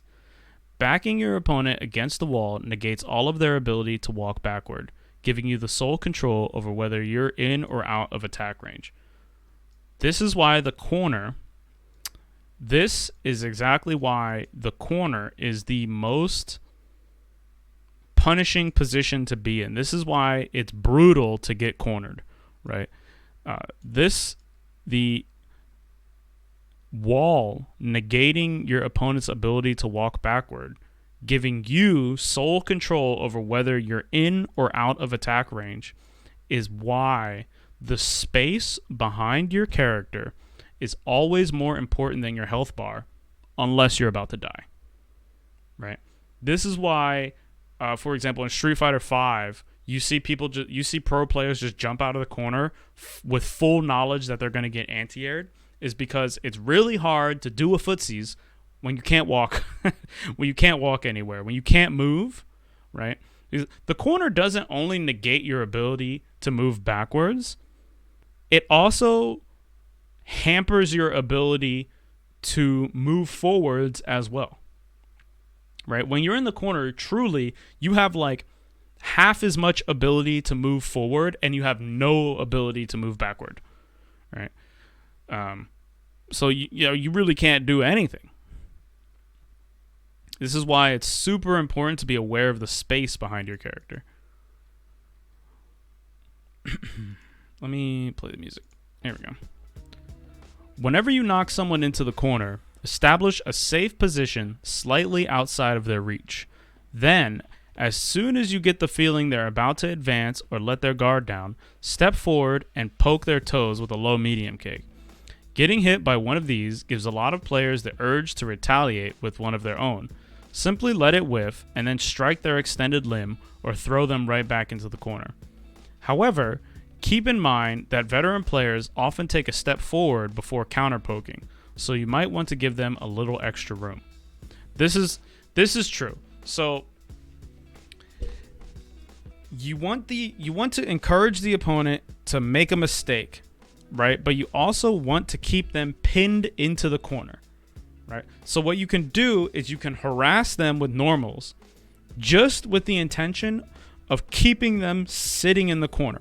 Because when they're in the corner, they have very few good options. And you have very many good options, right? You have way more good options than they do. So the likelihood that a situation will come out advantaged for you is way higher. You just need to keep them in the corner, and chances are that you're going to come out winning eventually.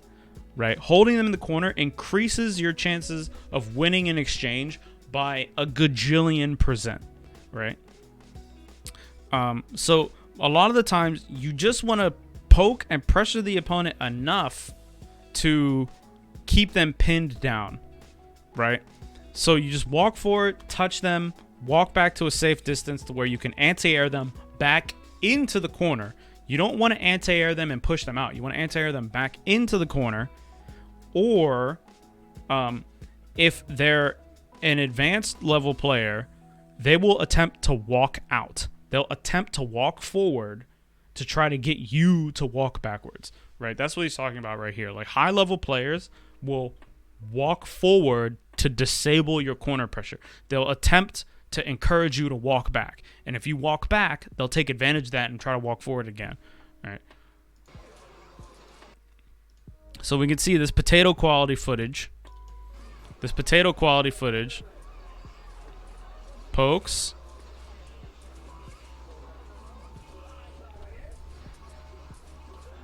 Toss. Right? Now, these games function a little bit differently than the modern Street Fighter games, so it can be hard to tell. But what we see here is... let me bring the link up again. What we see here is Cammy approaches several times, right? And now Balrog, here's what he can do. He can walk forward and hope Cammy doesn't take a short walk and then stuff him, right? He can attempt to jump and hope Cammy misses the anti-air, or he can try to stuff Cammy walking forward, right? All of these are like pretty shitty options, really hard to do, right? So what he does here is he attempts to stuff Cammy walking forward, but Cammy does what we talked about before, where he'll walk up far, or he'll walk up, press a button, walk up, press a button, and then Balrog goes, oh, I see the timing, I see the distance, I'm going to do it now. But Cammy switches up the pattern and just walks up and doesn't do anything, and then Balrog gets whiff punished. All right, right there. We see that crouching roundhouse from Cammy, or standing roundhouse. Boom, right there, right? Let's see. Here we go.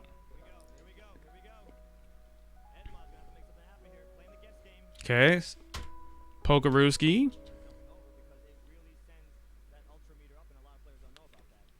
So, all right, threat. We can see this is the appropriate response to someone harrying you in the corner, right? Not to extrapolate too much on this situation, but we can see Akuma goes for a poke, doesn't do anything, he fades away, right? Akuma was not necessarily fully anticipating this poke to hit. He just wants to keep Ryu in the corner. So Ryu goes, I see. I'm going to move forward, attempt to touch you. Now maybe I can EX Fireball. Maybe I can do something. Maybe I can encourage you to walk backwards, right? So he walks forward and he's like, all right, this is how I disable corner pressure. Oh shit, it didn't work, right? What do I do? And then Akuma goes, I see you've attempted to disable my walk-up poke at the max distance of my range. Your attempt to counter me did not work. I think you're going to wait and look for more information. I think you're going to wait and try to see me do it again. I think you think I'm going to do it again, so I'm just going to abuse that and walk all the way up on top of you to throw you. Right? This is the same type of thing we saw before, where it was like where Sakura did walk poke, walk poke, walk poke, walk up, right? Same concept, right? Same concept.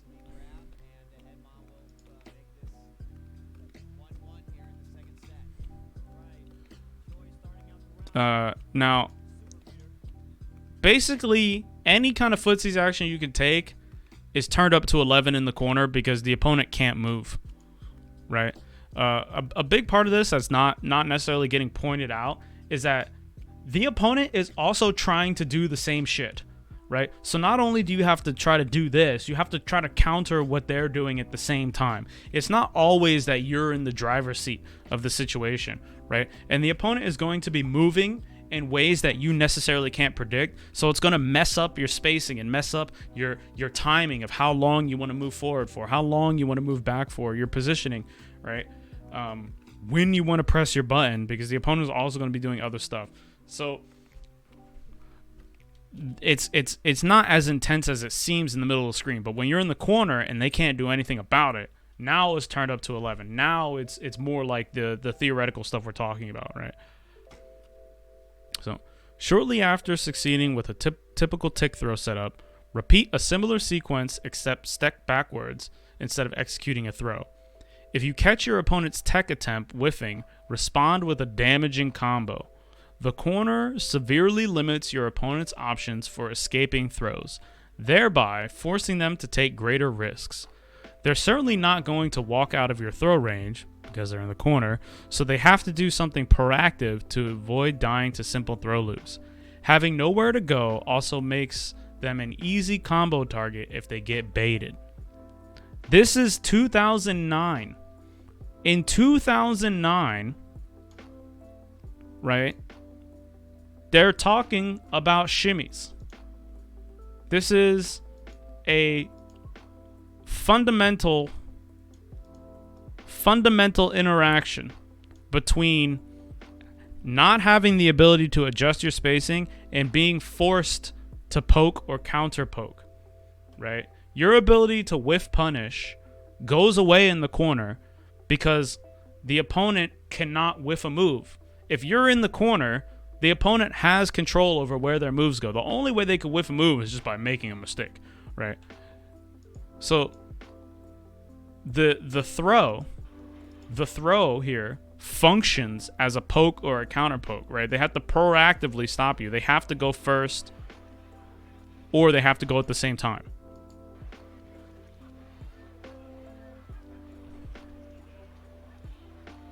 Where's the shim sham? Where's the shim sham? Show me the shim sham. Here we go. Potato quality footage.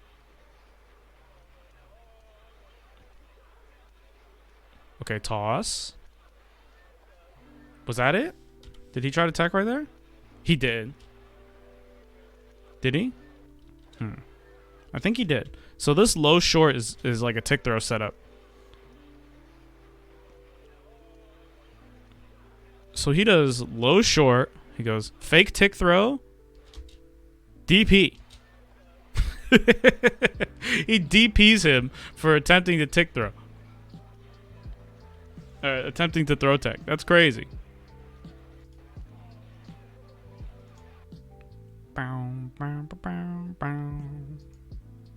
Crazy. Okay, so generally speaking, there are two approaches to corner offense. You can either press the advantage and rush them down armed with the confidence that your pokes aren't going to whiff, or you can hold your ground and counter their every attempt to exit, waging a battle of attrition which heavily favors whoever the corner benefits. This is what I was talking about, right? This is the winningest, this is the safest strategic option, right? It's you're saying, oh, I'm not gonna go all in, right? You're not saying, oh, I'm ahead, I'm gonna go all in, right? You're just saying, oh, okay, I'm just gonna cage them down, right? But they can't retreat, so you do also have the opportunity to rush them the fuck down, right? Okay. Oh, this is the rush down.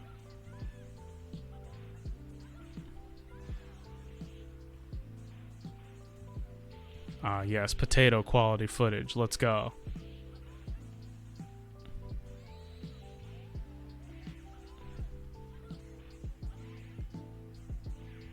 Yeah.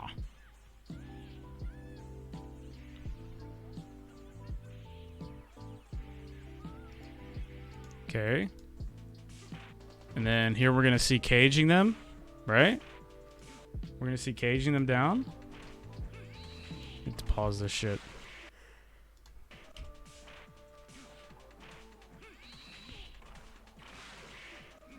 Up counter.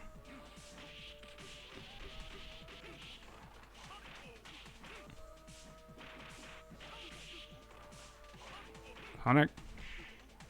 Look at how, okay, so look at how Nash, or Charlie, right? Formerly known as Charlie Nash. Look at how he waits in a position where his opponent cannot jump away from the corner, right? He waits. He's just assuming this spacing. He does it again. Assuming this spacing where if they attempt to move, he can punish the movement. They can't foots back. Everything you have in the corner is turned up to 11. Okay, so Let's see. It is actually difficult to find good examples of corner footsies in tournament finals because both players are fully aware that everything can be punished.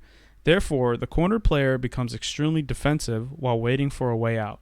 5 to 10 seconds can go by without anything major happening because the other player doesn't want to open up an escape route either. It is no coincidence that the longer someone stays in the corner, the more often they tend to lose. All right. Let's see. Dictate where the match will be fought. Easier said than done, but Alex Wolf. Haven't heard that name in a while. The final round of an elimination bout provides an excellent example. His Hyper Street Fighter 2 new Dalsim catches a few bad breaks at the start, but once he manages to recover, he simply refuses to play the game at mid-range. Usually Dalsim dominates at that distance, but not against Champion Edition Bison. Thus, he stays as far away as possible, waiting for one mistake he can capitalize on. When the opponent arrives, he does everything in his power to prevent Bison from escaping the rest of the match. Let's see.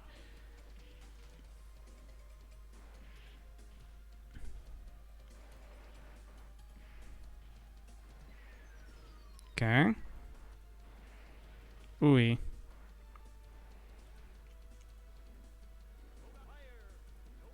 So this is neutral. This is neutral.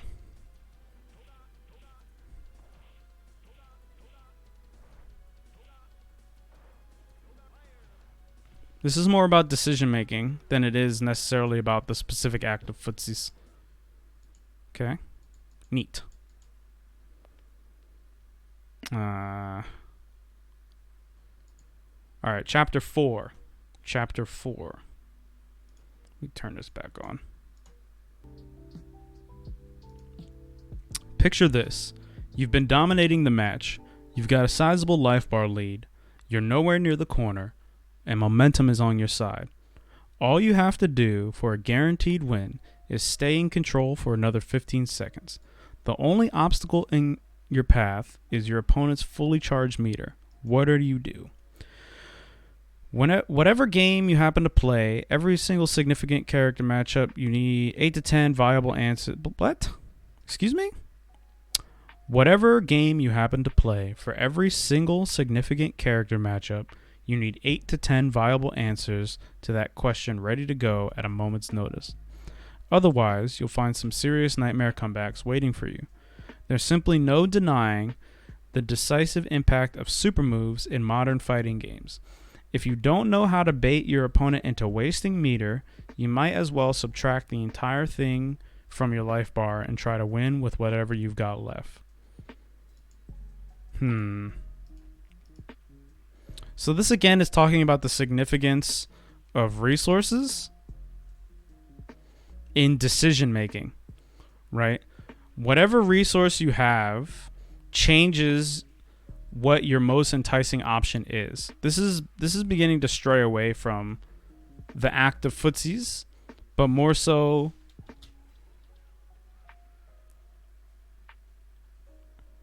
about decision making. This is the footsies right here.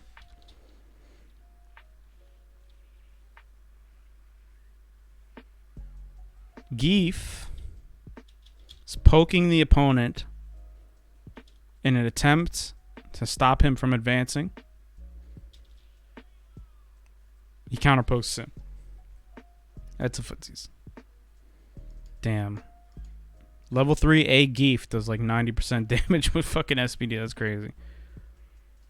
This is Street Fighter Alpha 3.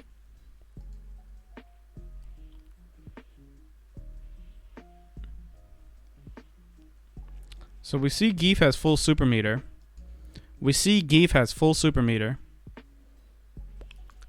And he has extremely low health.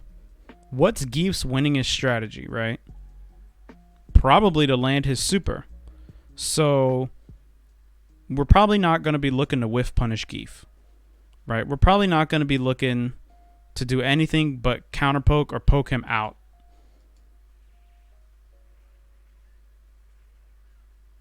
Oof. What a move.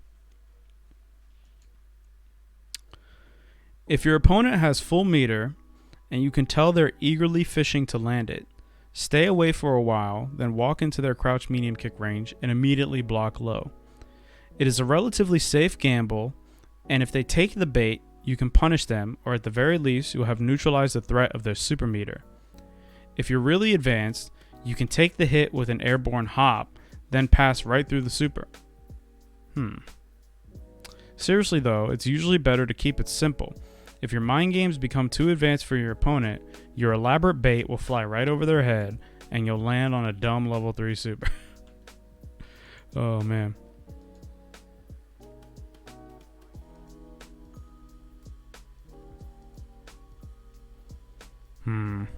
Okay, so this again is a commentary on resources and how it affects decision making. While on the receiving end of a lengthy combo and rush sequences, a lot of players attempt reversal supers at a difficult link junction and possible breakpoints. If you've caught your opponent gambling in this way and you have a direct counter to their super moves, sometimes it's worthwhile to create an intentional gap during your attack strings, inserting an appropriate counter. If this works, the advantages are numerous. Again, this is more so a commentary on decision making and baiting the opponent, right? Establishing a pattern and then baiting the opponent's response to it, or baiting the fact that they know that you're trying to bait them, is an essential part of the Footsies process. So while this is not necessarily Footsies, the decision making in these situations is similar to situations where you would be doing a Footsies.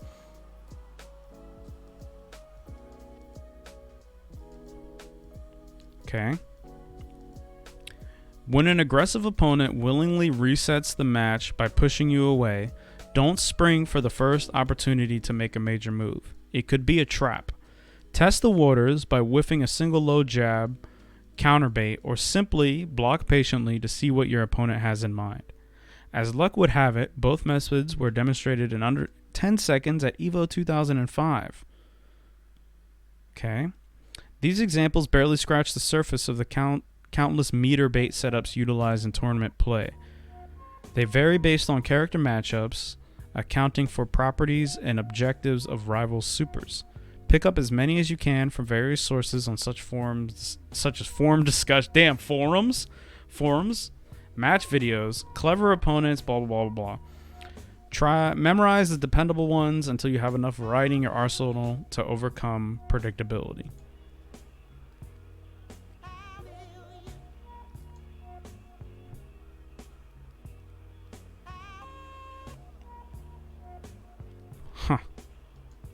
All right. Constantly monitor your opponent's state of mind.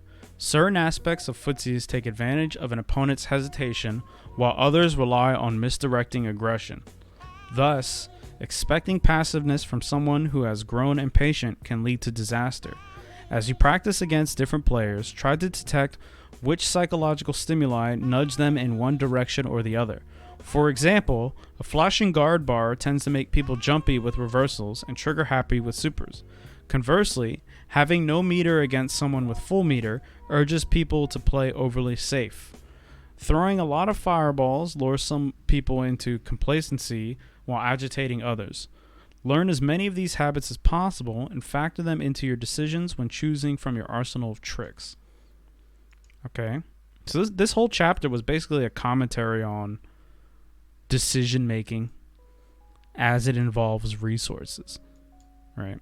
It's important to also note that the space behind your character's health, your character's stun meter, and their actual super meter and like revenge gauge are also resources. These are also things to consider. One of the oldest guidelines in Street Fighter is don't jump. That's been true since the beginning of Street Fighter II World Warrior and is still true today. When you jump towards your opponent, you surrender control of the joystick for 2 whole seconds. Hopefully, starting in those terms reveals the massive risk, stating it in those terms reveals the massive risk inherent to jumping. You're essentially gambling with the momentum of the match every time you try it. However, the confusing part about accepting this advice is that jumping can be secretly good in special instances when you set it up properly. The real predicament is knowing how and when to jump. And if you do, you're better off if you don't, you're better off adhering to don't jump. Okay? Dude, my brain is getting schmixed by these potato quality videos. Give your opponent a good reason to throw a fireball and then jump over it. Do you see how this concept revolves around what they want to do as opposed to what you want to do? It'll only work if you successfully establish without a shadow of a doubt that you don't need to jump to win. Watch how Daigo waits 65 ticks of game time before jumping at Watson. In fact, he makes it through the set the entire first round plus 50 seconds of the second round without ever leaving the ground. How long do you spend observing your opponent's rhythm before taking that chance? Okay, let's watch this. So the Footsies Handbook discussed earlier in a roundabout way establishing patterns, manipulating patterns, and observing your opponent's responses and abusing them, right? So you can do something like, walk up button, walk up button, walk up button, walk all the way up throw, right? You can condition them to anticipate the button, or you can see if they're anticipating the button with block. You can abuse that response, right? On the other side, if you see the opponent is always walking up and pressing a button, walking up and pressing a button, walk up button in the same way every time, you can also abuse that response to that situation, right? You can jump over the button. If you know the timing at which they will move and the timing and pattern at which they will press the attack, in the same way that you could move away and whiff punish, and in the same way you could time an attack to counter poke them out of it, you can also use jump. You can also use your mobility, your character's mobility option, right? So at the same timing you would use to counter poke, you can just jump at them and punish the whiff, right? So here we can see this potato quality P match where Guile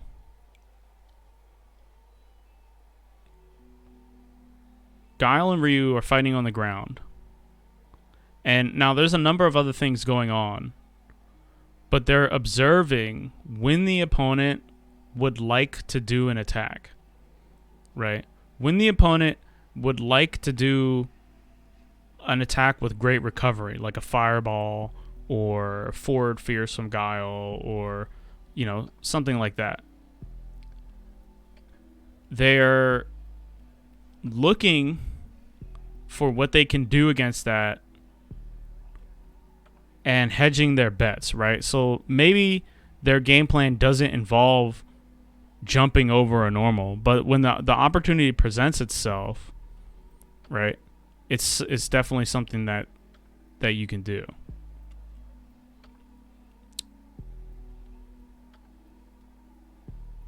So Guile has jumped once. He's anticipating the fireball here, right? He's looking for the fireball. It's not working out, but we can see that Ryu is doing Hadouken, Hadouken, Hadouken. Wait, Hadouken, Hadouken, Hadouken. Wait, he's doing 3 in a row pretty consistently, right? If I'm not mistaken.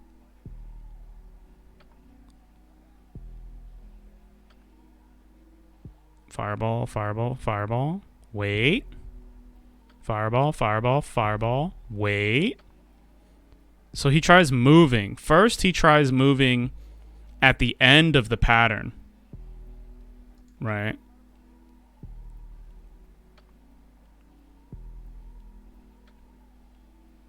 And then I believe he tries jumping when he thinks the pattern will start up again.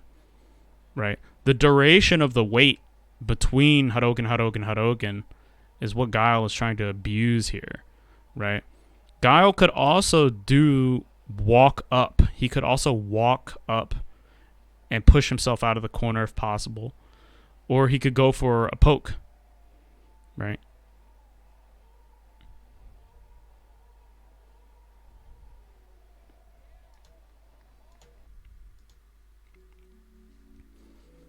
Let's see. Set up a cross-up by baiting a sweep at close range. The main tactical advantage here is that it can be executed from within an opponent's sweep range, which makes it a viable tool even when you're cornered. Choi and Boss took turns demonstrating this maneuver during B5 Street Fighter Alpha 3 Winners Bracket Final. Obviously, this is something to attempt sparingly. After all, it requires an irreversible commitment to be based on a predictive whim.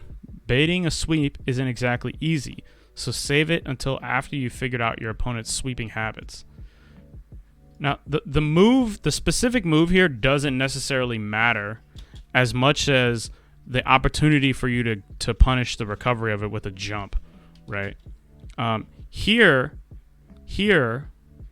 again, if Sakura thinks that Akuma is going to sweep, he could have chosen to try and stuff him with a counter poke. But because he's in the corner, and we know that being in the corner is like the worst position you can be in, generally jumping out would be a huge payoff, right? You want to get out, you get to reverse the tides.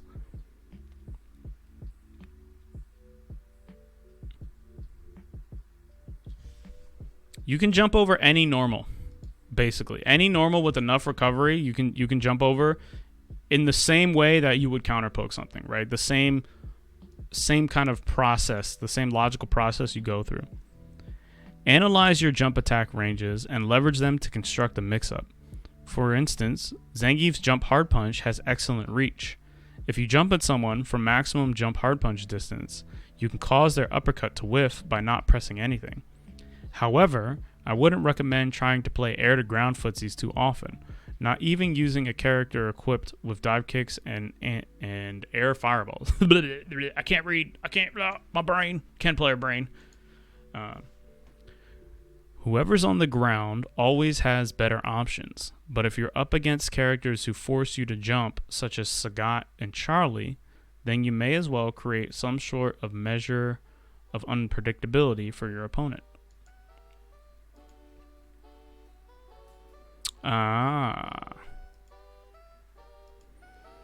This is a footsies. Right? So, check this out. Boom. We're in neutral. Tiger shot. Neutral. Move forward. Crouch. Neutral. I'm jumping at you. If I press a button, you can counter poke my button or whiff punish my button with Tiger Uppercut. I have approached a distance where I have pressed the button before. Do you anticipate me to press a button? Sagat says yes. You go, aha, I'm not going to do it. You're going to whiff. This is a footsies. He is approaching a position on the screen that entices the opponent to take an action, and then he's abusing the response. This is a footsies. Believe it or not, this jump is a footsies.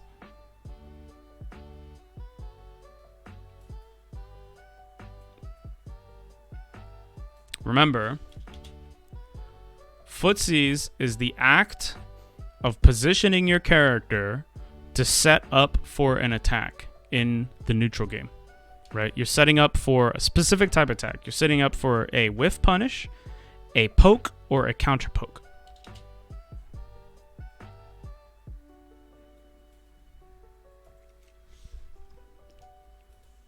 That is a footsies. Excuse me. Here's what everybody needs to do, yet nobody nearly does. Oh man, I can't even read anymore.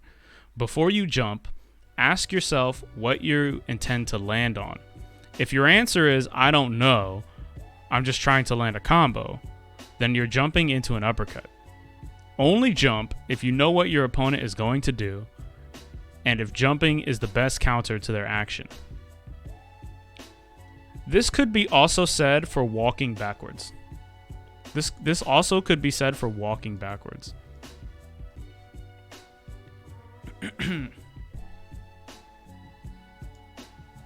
Now, again, it's important to remember that none of this stuff takes place in a vacuum, right? We've concentrated primarily on that vital spot right outside the opponent's poke range. Now it's time to explore some close quarters combat. If your character has a damaging combo starting with crouching light kick, it is a good way to land it by taking a step forward after forcing your opponent to block a light attack or a jump attack, or even after a knockdown. Okay. So we're gonna look at short super. Staggered pressure. This is staggered pressure. So he does short, stagger, short. Okay. Again, we see staggered pressure here. Staggered pressure.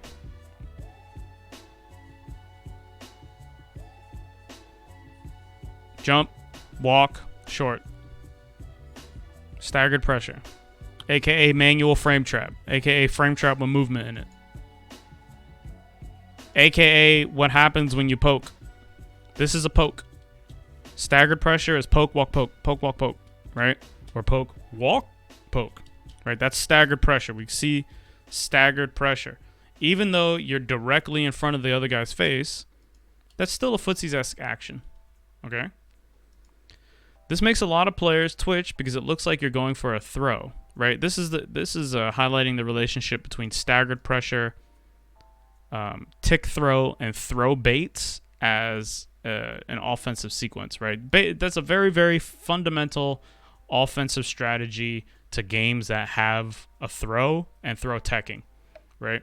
If you can't tech the throw, then it works differently, but there's still a pretty strong cyclical relationship between the options you can take to defend against staggered pressure, tick throw, and throw baiting, and the offensive actions you can do as well, right? Each one of these things, you can start by establishing a pattern of one of these things.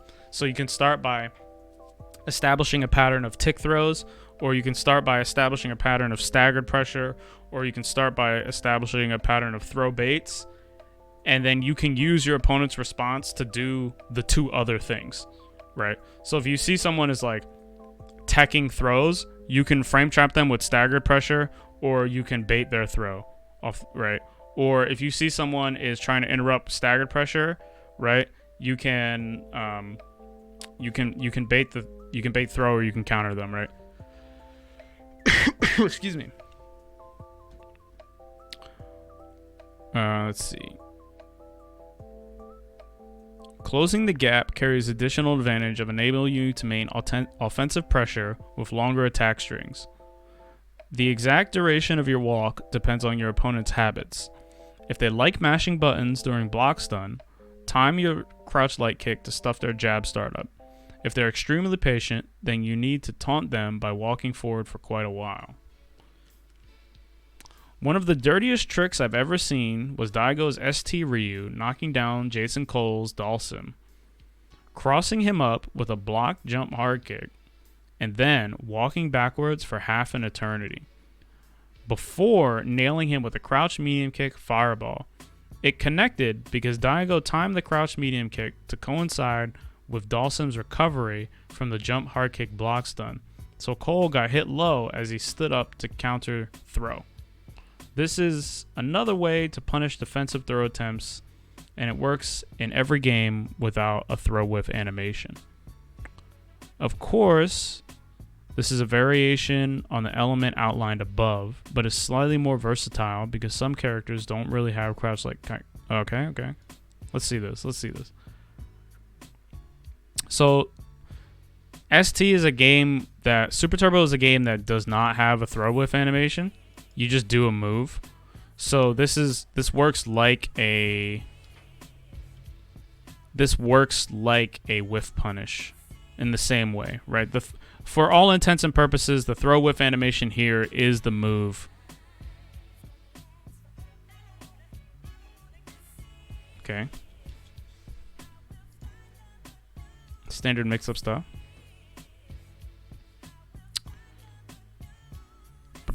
What else here?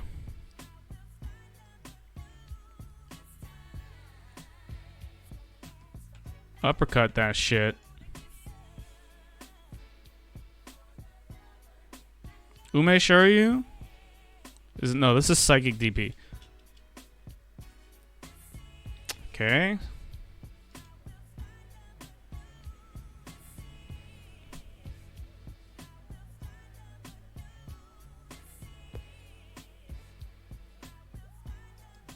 So these DPs, as far as like the process of Footsies is concerned, all of these uppercuts here, these are counter pokes.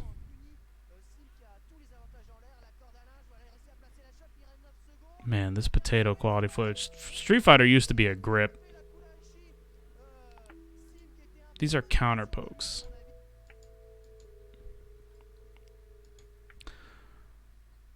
Once you've scared your opponent out of pushing buttons at close range, you get to walk forward at will.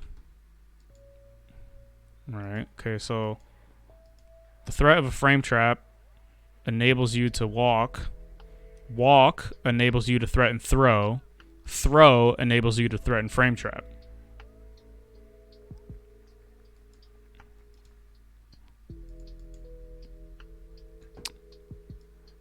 Tactics are more reliable than gimmicks, so build your game plan around tactics. The ideal definition of a solid tactic is a 50-50 mix-up wherein both options are equally damaging, equally safe, and equally favorable to your position over the opponent's, and designed such that no single defensive maneuver counters both options. There aren't many perfect examples out there, but 3 characters immediately come to mind. ST Vega, Nakaruru from Capcom vs. SNK 1, and Marvel vs. Capcom 2's Magneto.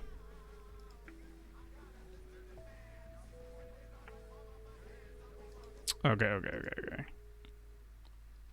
Can't play the audio off this. So, what he's talking about is when you apply pressure, you want to equally threaten all the possibilities. And you obviously you don't want one counter to counter everything. A gimmick only works once because it's a trick to design the counter the opponent's most common reaction without properly accounting for alternatives. Of course, shenanigans have their uses, but until your opponent realizes that you're bluffing about having anything else to resort to, shenanigans will only work then. Okay, so what are we looking at here?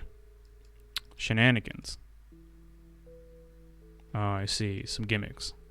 So yeah, a gimmick is something that only works because the opponent lets it happen, right? Gimmicks are useful, but they don't have consistent results because it requires your opponent to make a mistake, whereas a tactic doesn't necessarily require your opponent to make a mistake, right? Your goals should be to get as close to a full tactical game plan as possible, because that'll actually make your shenanigans considerably more effective as well. Remember, you don't get in trouble for using shenanigans, you get in trouble for depending on them. Yo, what's up, King? I see you, man. What's good? What is good? This is straying away from the act of Footsies. This is more like a strategic stuff, but he's really focusing on decision making.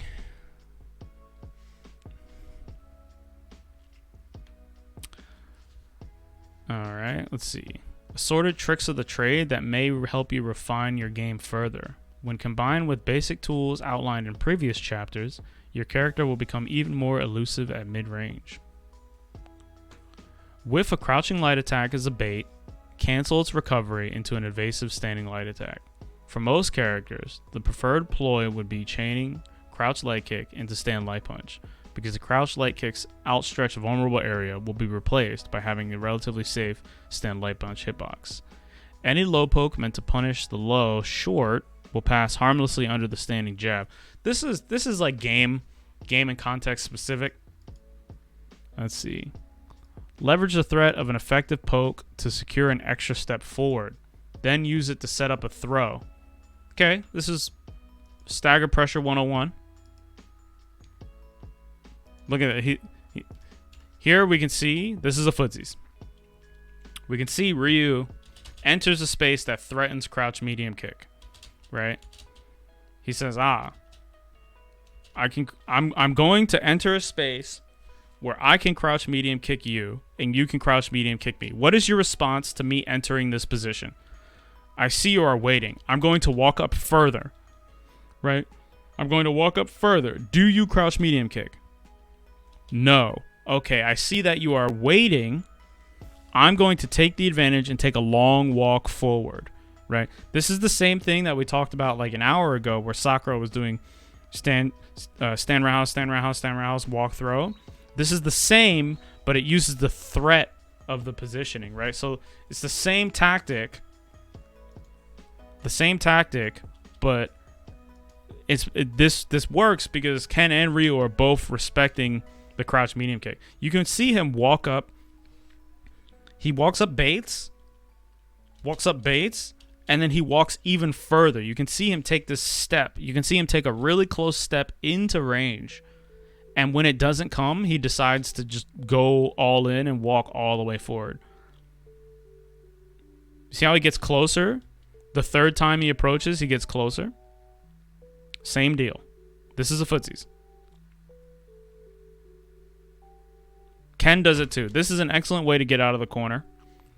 It's to move forward. When you move forward, if your opponent is trying to maintain a specific spacing, they need to move back or change their plan.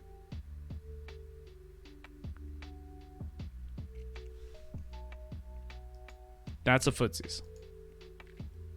See, after blocking a long-range jump attack, try walking backwards instead of low blocking. If you expect your opponent to attempt anything fancy, for example, if Ryu tries to catch Guile with a delayed sweep, Guile can walk out of range to make it whiff. Obviously, this tactic should be used sparingly because it would make an awful primary strategy. However, it's a great way for solid defensive characters to frustrate their opponents. Okay, so know the range of your opponent's moves, know when you can move, right? Make your opponent block your poke at the exact distance so that their counter poke will barely whiff from where they end up. This is also another Footsies. This is in chapter 2 of this, right? We talked about the pushback of normals on block and on hit. This is the same thing, but instead of using a sequence, instead of using a block string to position your opponent, you can use your normals to position your opponent as well, right? It's important not to forget that you have control, you have some control over the opponent's position. When you touch them with an attack, whether you hit them or whether they block it, when you touch them with an attack, you move the opponent. You force them to move, so you can actually control their position, right? This is why, for example, in Street Fighter V and even in Street Fighter IV, characters that have a multi-hitting EX Fireball will use EX Fireball as a way to push their opponent back and escape the corner, right? You see this all the time. Somebody will get cornered, they'll just EX Fireball. They'll just do two of them. Or they'll button EX Fireball, right? This is because it pushes the opponent back. It pushes them away. And now you have a positioning that's favorable for whatever you want to do, right? Like you want to want room to walk forward out of the corner, EX Fireball, right? Same thing. You can hit the opponent, right? So say like you can do a move that pushes them out of range and then use that to your advantage. So if they try to poke you back, you can punish them. Or you can, well, first you would start out, right, by hitting the opponent with this move that pushes them out of range. And then you yourself would stand up and move, right? So say you do Ryu crouch medium kick, walk forward, Ryu crouch medium kick, right? The crouch medium kick has some pushback, so you need to walk forward again to touch it. If you do this, the opponent can say like, oh, wait a minute. If he walks forward, I can touch him with my own move. I can interrupt him, right? You can just do crouch medium kick, wait, and then when they try to press the button to interrupt your walk forward, you can then whiff punish them, right? Because you know that you set up that spacing by making them block the first medium kick, using the pushback of your normal attacks, right? You have some control over the positioning of the opponent, right? The closer you get to that perfect distance where their counter poke misses by a pixel, the more enticing that button will seem in their eyes. This is true. Doing this well hinges on one crucial secret principle. In most fighting games, crouching makes your character bigger, and blocking makes your character bigger. This is true. If you crouch, if you look at the hitboxes of a character, when you crouch, you get fatter, right? So you're skinny, right? You're skinny, and then you crouch, you get wider. You get wider. So you're like this big, and you crouch and you get a little bit wider. This happens in Street Fighter, and it happens in a couple other 2D games as well. When you're spacing your character, you want to be aware exactly where your character is. So standing up and being in neutral, like having the stick in neutral, is a really important thing to know, especially when you're trying to stand at just the edge of a move. Can we see that demonstrated here? Let's look.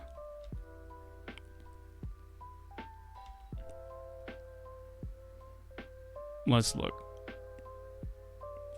Okay, whiff punish. Combo.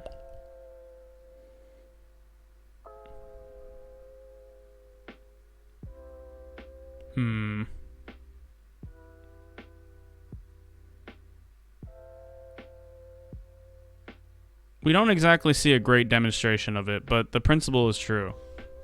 Right, crouching makes you slightly wider, so you want to crouch as little as possible. Alright, we're nearing the end. We're at Chapter 8. One of the most useful tools in Footsies is the hop kick. Not every character is lucky enough to have one, but for those who do, they tend to rely on it heavily, as its offensive utility and mid-range control capabilities are very good. Let's take a look at some examples. Now we're going to talk about knowing your hitboxes and your hurt boxes, right? This is similar to the last tip. You want to know what the character's move actually does, right? If you look at the hitboxes and hurt boxes, you will often find that what the character model does, what the actual character, like their body, does is not where the attack is, right? So that's why you get things like Cammy's crouching medium kick whiffs all the way up to her ankle, or some moves go over top of other moves, or like, you know, things like that, right? You need to know the inner workings of the game, and it's important to be able to identify a move and say, okay, what can I do that will hit that, by knowing your own character's hitboxes and hurt boxes. In the same way that you can problem solve using frame data, right? You can say, oh, this move is -7. My character can do this, this, and this to punish it, because you know your frame data, right? You don't have to just go and trial and error and test everything. By knowing your hitboxes and hurt boxes, you can say, oh, that move looks like it's very low. What do I have that will hit down there? Right? Or you can look at an enemy hitbox or hurtbox and go, hey, wait, that's lingering. I can hit that with this. Or, hey, wait, that's actually very high up. I can use this. Even though in the game the characters without the hitboxes and hurtboxes visible wouldn't look like they would connect in that way, right? You need to know your hitboxes and hurtboxes. It can help you problem solve way faster. Using your hop kick to go over lows, using an airborne move to go over lows, is one way to abuse that, right?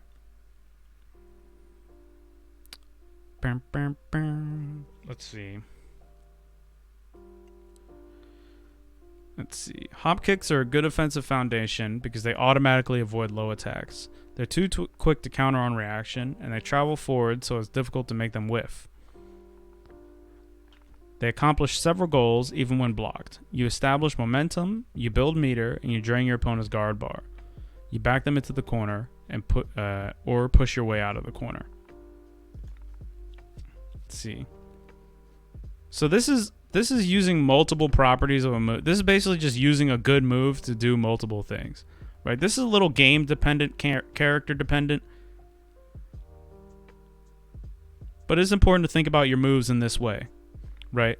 Not only do the moves you use have certain properties, like they go over lows, they push back certain far, right? But you want to use them all in concert with each other, right? You want to use your moves so when you're playing footsies, excuse me one second. Oh, I gotta sneeze. Excuse me. When you're playing footsies, right? The goal is to get yourself into an advantageous situation. Advantageous situation. Not necessarily to hit the opponent. Right? Thank you. I see you. Thank you. The goal is to get yourself into an advantaged situation. Not necessarily to hit your opponent. So you got to think, what move is good for me if they block it, right? What's my situation if they block this move? What's my situation if they get hit? What's my situation if this move whiffs, right? You want to think about using all of the properties of your moves in concert to aid you. So even though, modern games don't have these crazy abusable hop kicks like this, right? Modern Street Fighter games don't have these nuts hop kick. Excuse me. You can still think about using your moves in a similar way, right? You want your move to accomplish several things. Man, bringing back guard bars would be cursed.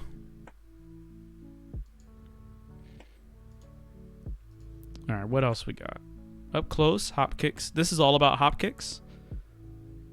Characters who possess air dive kicks without minimum jump height. Oh, they don't have this anymore. But a lot of characters used to be able to go airborne, like really low to the ground. Look at how low that is. Isn't that crazy?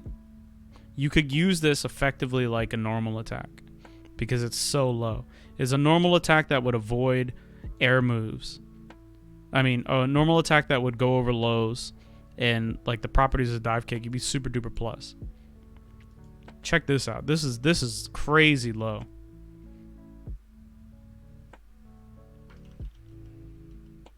Cammy could dive kick like right on the ground. Like she barely even has to jump. She has to do like one frame of jump in Street Fighter 4. Look at that. Did you see how low she is? Let me turn the camera off. Check this out. Look at how low this is. See how low that dive kick was? Nuts. He doesn't even jump. Well, he jumps, but like you can't even see it. It's so low.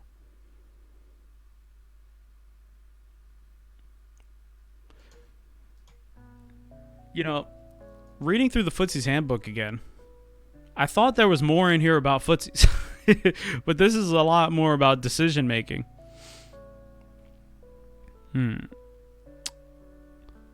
Okay, best counter to hop kick. Establishing an ideal range. Let's see, what else we got? Since jumping is a slow commitment, and since ground counters to cross-up attempts are much quicker than the air time required to reach cross-up position, effective cross-up setups are more about anticipation than reaction. Due to sheer damage potential, one well-timed ambiguous cross-up can turn the tide of an entire battle. Finding reliable ways to create such opportunities is essential to any offensive-minded game plan, sometimes to the point of passing up guaranteed damage in favor of arranging a convenient cross-up.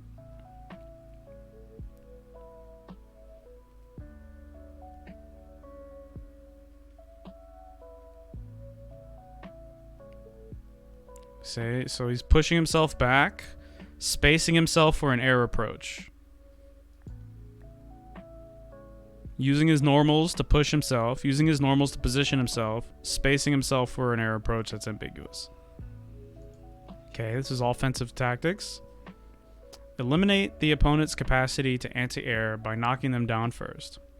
This doesn't necessarily get rid of your opponent's capacity to anti-air. Depends on the game. Bait your opponent into committing to a slow attack and jump over them as it whiffs. Yeah. We talked about this earlier. This method is slightly more complicated and considerably riskier. This is like when they talk about jumping over sweeps or jumping over fireballs, right?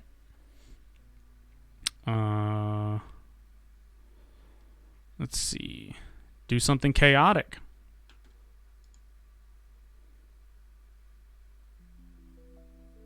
This is more about decision making, right? You can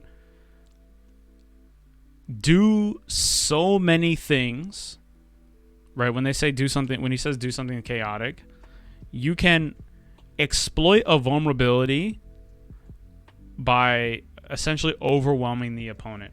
Think about it this way. Right? I'll give the metaphor and then I'll give the example.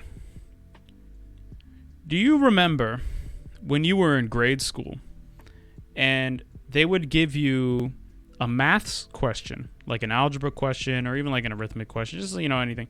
They'd give you a question. It would be like, Tom and Johnny have 4 bars of soap between them. Sarah has 28 boxes of cereal. How many bars of soap do Tom and Johnny have if they give one to Sarah? Right? The answer is 3. The fact that Sarah has 28 boxes of cereal doesn't factor into the question. It's superfluous information, right? You remember, everyone remembers this in grade school. They teach you, or at least in America, or at least in my public school system, they teach you to identify superfluous information, right? And if you didn't identify that information, it would confuse you. It would mix you up, and you might have the wrong answer, right? That's a very basic example, but everybody's familiar with questions like that, right? They give you some sort of extra unnecessary information that doesn't factor into the question. You can do this to people in Street Fighter, right? So if you watch, you know what? Let me look this up. We're gonna look up Infiltration Nash Evo. Okay, here we go. We're gonna see this guy. We're going to see Nash. He's going to do a lot of shit. He's going to whiff jabs. He's going to backdash, right? He's going to forward dash. Sometimes he's just going to backdash and crouch. He's going to do a ton of things, right? And a lot of these actions that Nash is taking are superfluous, especially the whiff jabs from extremely far away. It's just to get the opponent to consider these things. It's a distraction. Right? This is the something chaotic, right? This is, hey, look at this. 28 boxes of cereal. How many bars of soap, right? This is that. What that does is it can make the opponent spend mental resources on considering that, right? They try to look at that like, oh, well, how can I abuse this? What is the information he's giving me here? And by doing that, you can then abuse a weakness that you've spotted somewhere else, right? You're not setting anything up with that. You're not worried about what they think about you whiffing jab or backdashing 7 times, right? All you're worried about is like, oh, is he ready for me to jump at him or what, right? This is what he means by do something chaotic, right? A great player to watch is Infiltration, especially the Nash. Infiltration Nash. He would just zip, doop, dip, dart around. He still does this with all of his characters. This is the way this guy plays. Especially if you look at like Infiltration DiCaprio. This is another one. This guy is a master of this technique. The do something chaotic, right? Check this out. Look at this. So he's going to most likely if I picked a good match. He's going to just like teleport around. He's teleport, do nothing. Teleport, do nothing. Teleport, do nothing. Is this? Yeah, see that? Teleport, teleport back. Teleport, teleport back. He's not moving towards you. He's not really even... Those are just safe things to do to confuse you. Right? This is not the best example of this, but there are some terribly egregious examples of this. Like, if you look up Infiltration to Capri, you'll find him just like teleporting like crazy all over people, and they're like, "Oh, what the hell is going on?"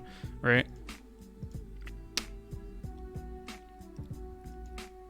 Let's try to find him absolutely styling. Also, see, there it is. Right here, it is again. Right? See, he's just moving around. It's moving around to distract you. All that reads and conditioning stuff, that's not really taking too much. It's not factoring too much into that. It's just superfluous information, right? This is the do something chaotic, right? Whiff jab, whiff jab, whiff jab, whiff jab. Teleport, nothing. Teleport, maybe something, right? All right, where were we? Where were we? Chapter 9? Yeah. Then do something chaotic, then go for a cross-up while confusion throws off their reflexes long enough to get them into trouble. Maintain that pressure for as long as you can to keep them off balance, or they gain enough meter to tilt the risk-reward scales too far in their favor. Back off when you sense desperation, or at least switch to attack patterns which are safe from most of their attempting comeback scenarios. Shut down an opponent's cross-up attempt with a vertically aimed normal move, then time your jump to catch them with a cross-up as they land on their feet. I was talking about air resets.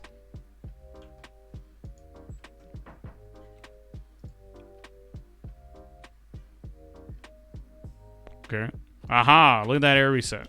This is something you see people do much less in Street Fighter V, because in Street Fighter V, when you air reset, you land very, very close to the opponent. So if you jump over them, usually you just go too far away.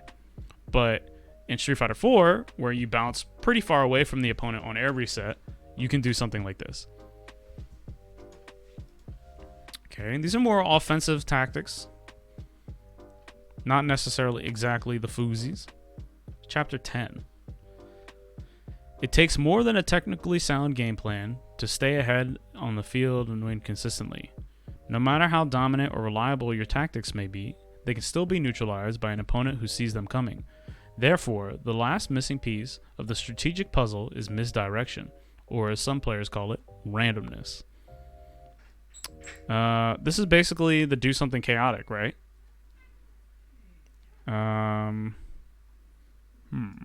Alright, Supplement A. Supplement A. Are we getting back to Footsies?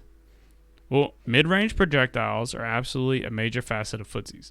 In fact, their uses are so diverse and their impact so significant that it's impossible to cover everything in one article. Okay? Technically speaking, a fireball is a relatively slow poke with good range. Ideally, you want to rely on an attack with roughly 4 or 5 frames of startup, which will recover quickly. By contrast, projectile specials typically have over 10 frames of startup, followed by lengthy recovery periods. This is true. Fireballs have like 14, 15 frames of startup, and generally like 30 frames of recovery. To compensate, projectiles possess one exceptional property. Their active hitbox is invincible. This is true when you throw a fireball. If somebody punches the fireball, you don't get hit, right? Let's see. The rules of engagement change when dealing with fireballs. Counteracting the opponent's attack is no longer enough to hurt them because the projectiles are independent entities. Thus, the table... Okay, blah, blah, blah. Let's see. You can't trade... You can't trade with a projectile. You have to trade with you either have to stuff the startup or punish the recovery. Projectiles can be utilized as pokes just as easily as normals can. This is probably the most important nugget of information here, right? The most important thing is to think about your projectile in the same way you would think about a normal attack. Projectiles are basically just really slow startup attacks with amazing range and amazing active frames.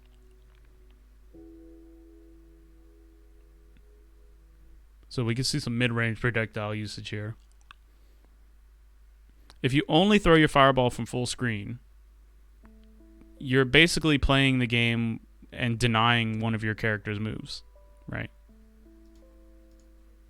Let's see. Fireballs can apply pressure, beat out mistimed normal attacks, and repel aggressive opponents. They can punish mistakes as well. There is no unwritten law restricting pokes to normal moves. Some fireballs even knock down, which makes them viable as mid-screen counter pokes.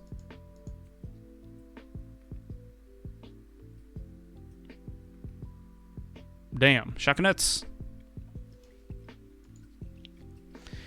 Even if they carry frame disadvantage when blocked, most opponents are rendered incapable of retaliation after getting so far backwards.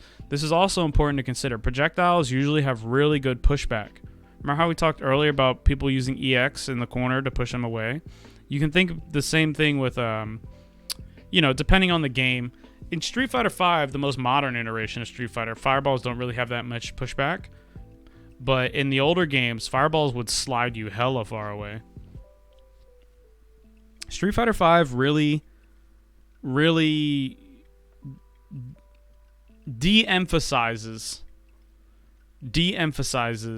a lot of things that are traditionally very, very, very significant to the Street Fighter formula.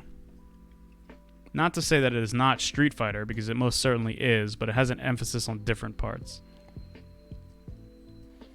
I think it would be fair to say that Street Fighter V has more neutral than it has footsies, but only by a little bit.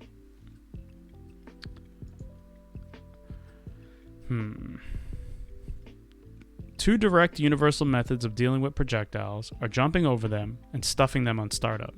Okay? Jumping is always risky, of course, but the reward is high provided that you land a damaging combo. This is true. Using a quick poke to prevent the fireball from coming out involves less commitment. However, it does require you to stay within close proximity of the opponent, which is challenging against fireball characters. It is always wise to build meter as you work to close the gap, because even the threat of a super move can be enough to discourage the opponent from throwing fireballs. Right? If you have something that's fireball invincible, and they throw a fireball, you just go right through it, right? Again, your resources determine what is the most enticing action to take, right? Ideally, when you're fighting against a really strong opponent, the action they take is going to be based on not only the resources at your disposal and their disposal, but also the prior actions in the match, right? So when you can combine these things, it's not fair to say like, oh, a great opponent will always anti-air, or a great opponent will always do the invincible move, right? But they're much more likely to, because they know the punish, right? But if you play the match in a way that leads them away from that, like they're not thinking about that, or they have to really think about something else, you can get away with those things. Right. So, for example, if you only ever throw one fireball and they have an anti-fireball super, are they really going to react to that one fireball, or are they going to be looking up for other stuff? Right. So, it's important to be aware that super meter and like health and space behind you, those resources are going to alter your opponent's decisions, right? They're going to make some things more enticing than others, but you also need to remember all that other stuff based on what happened to the history of the match you played, right? This is like that's basically why you see pro players, they get jumped at, right? Pro players will get jumped on because they're so focused on the ground game that they're like, oh shit, a jump, and then they don't anti-air, right?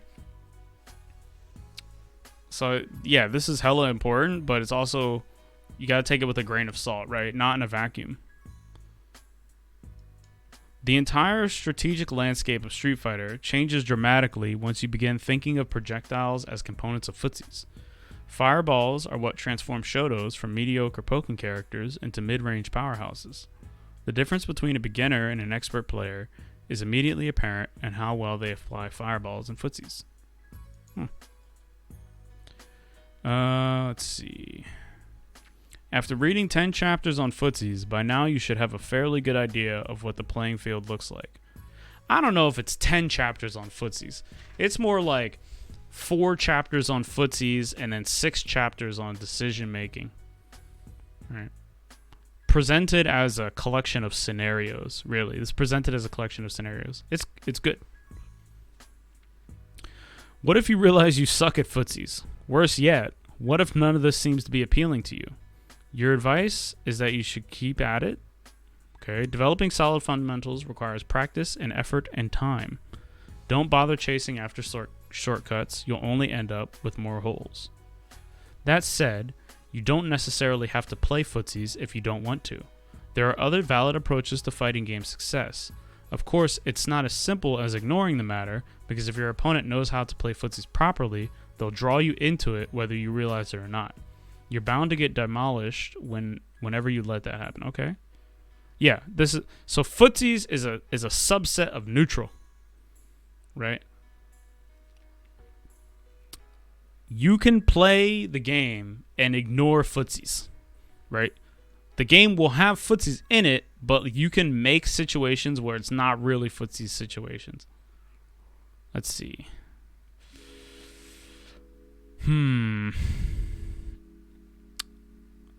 You must find ways to actively avoid, escape, or otherwise negate your opponent's ability to hurt you through the offensive methods we reviewed thus far.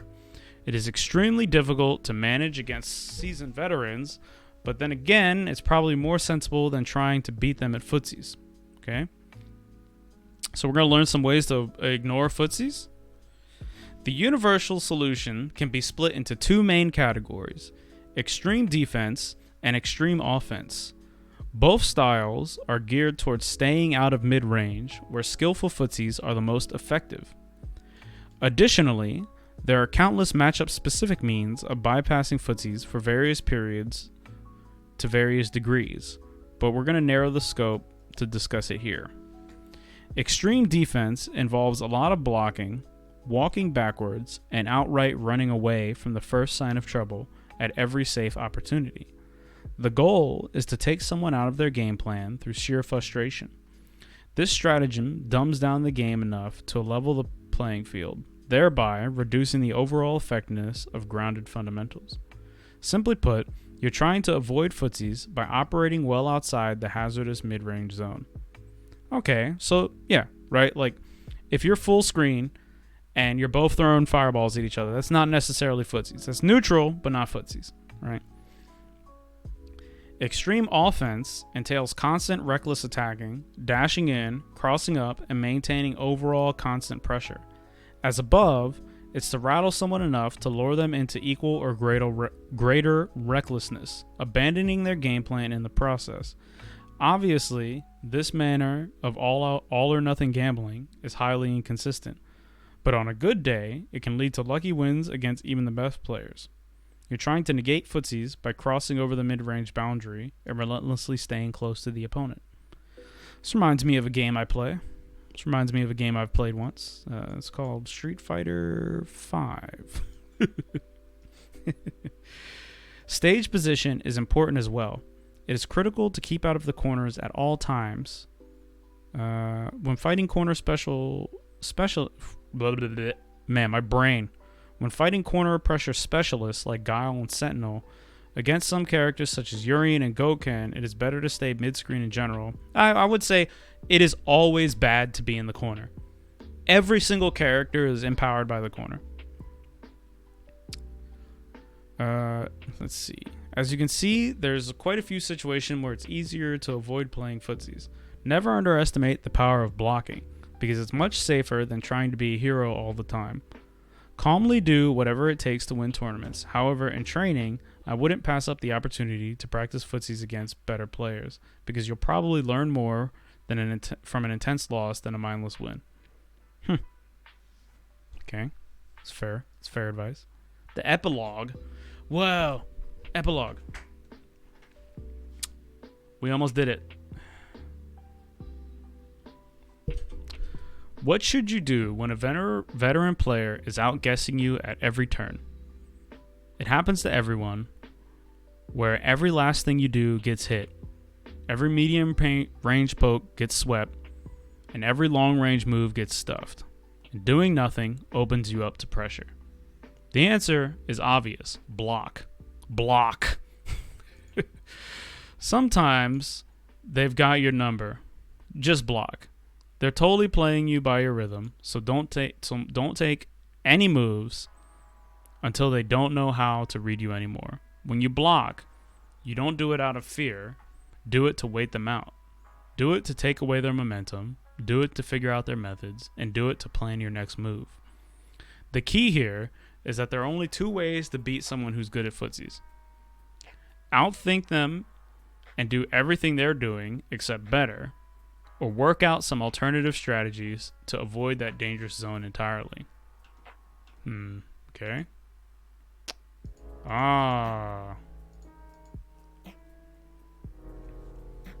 Playing footsies to survive is simply delaying an inevitable loss. This is if you are getting outplayed. Skilled opponents can sense indecisive reluctance and press the advantage.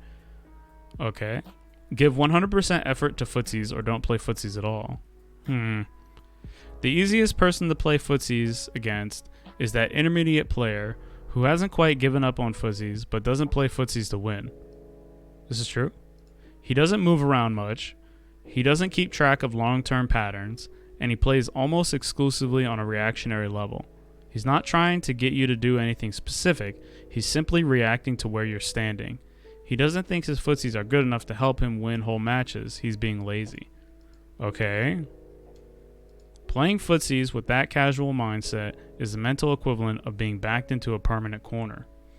If you're hesitant or uncertain, your wins will come from luck, and your losses will be inexorably fitting. Okay, so, alright.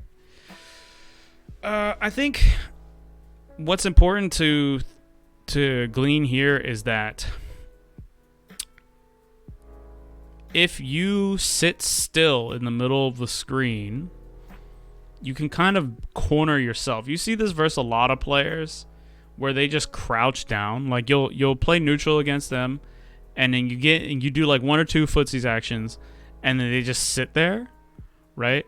They kind of let you do whatever you want, right? And a lot of those players are just straight up. I can think of like several players I've played against. Like I can remember their names who would do this, right? Identifying whether or not the opponent is trying to actively progress a game plan or if they're just reacting to whatever you're doing is a really important skill. And you develop that just by the sheer nature of playing the foots, right? Because you have to set up patterns and manipulate the information you're giving the opponent to make your footsies effective. You gain the skill to identify when the opponent is also taking similar steps, right? If you can see that your opponent is not doing that, then of course, yeah, footsies will be easy to play against them because you'll be controlling everything. You'll be in the driver's seat. Let's see.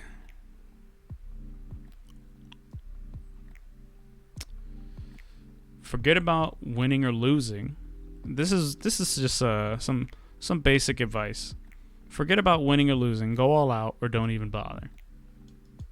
Yeah, forget about winning or losing, right? Winning is just a result of playing well, right? The goal is not, your goal shouldn't really be to win if you want to be a strong player. Your goal should be to play well, right? Because you can't skip to the end of it, right? You have to play well to win. You can't just win.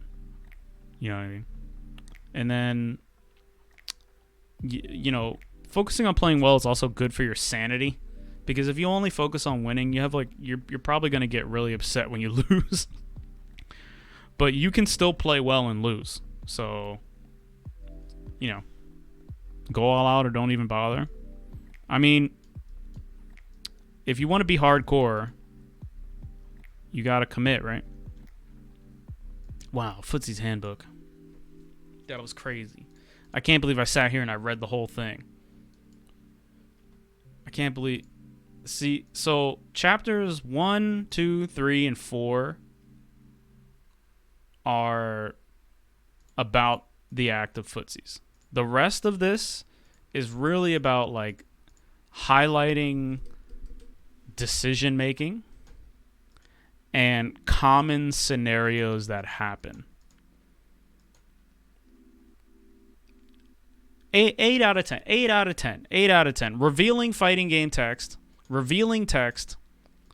But it strays away from the point. But the things that it does point, the things that it reveals, while it doesn't do it in the best way, they are really interesting and really important to the process, right?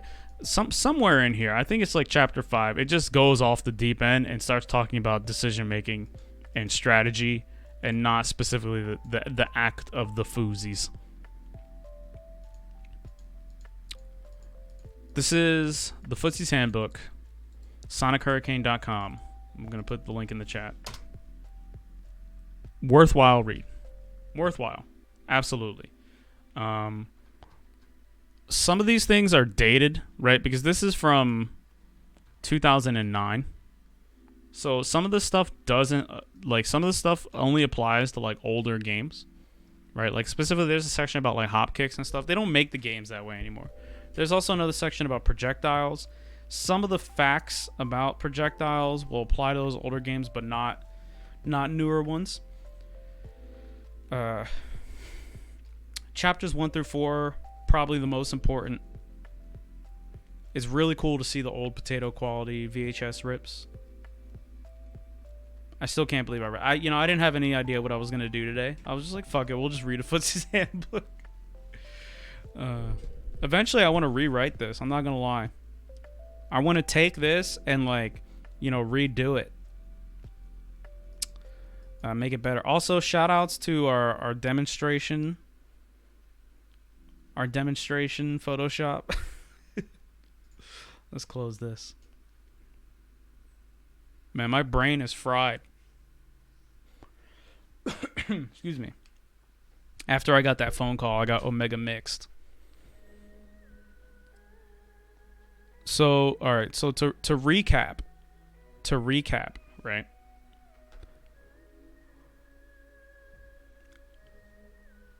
To say the game is neutral, right? To say neutral game, it means a situation where neither opponent is at a distinct advantage or a distinct disadvantage, right? That is the neutral game.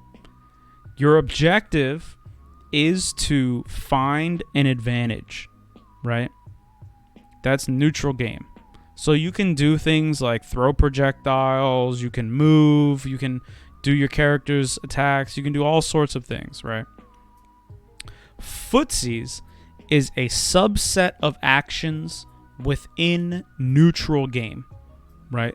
And footsies is a specific set of actions that involve setting yourself up for an attack, right? And that attack can be a poke, a counter poke, or a whiff punish, right?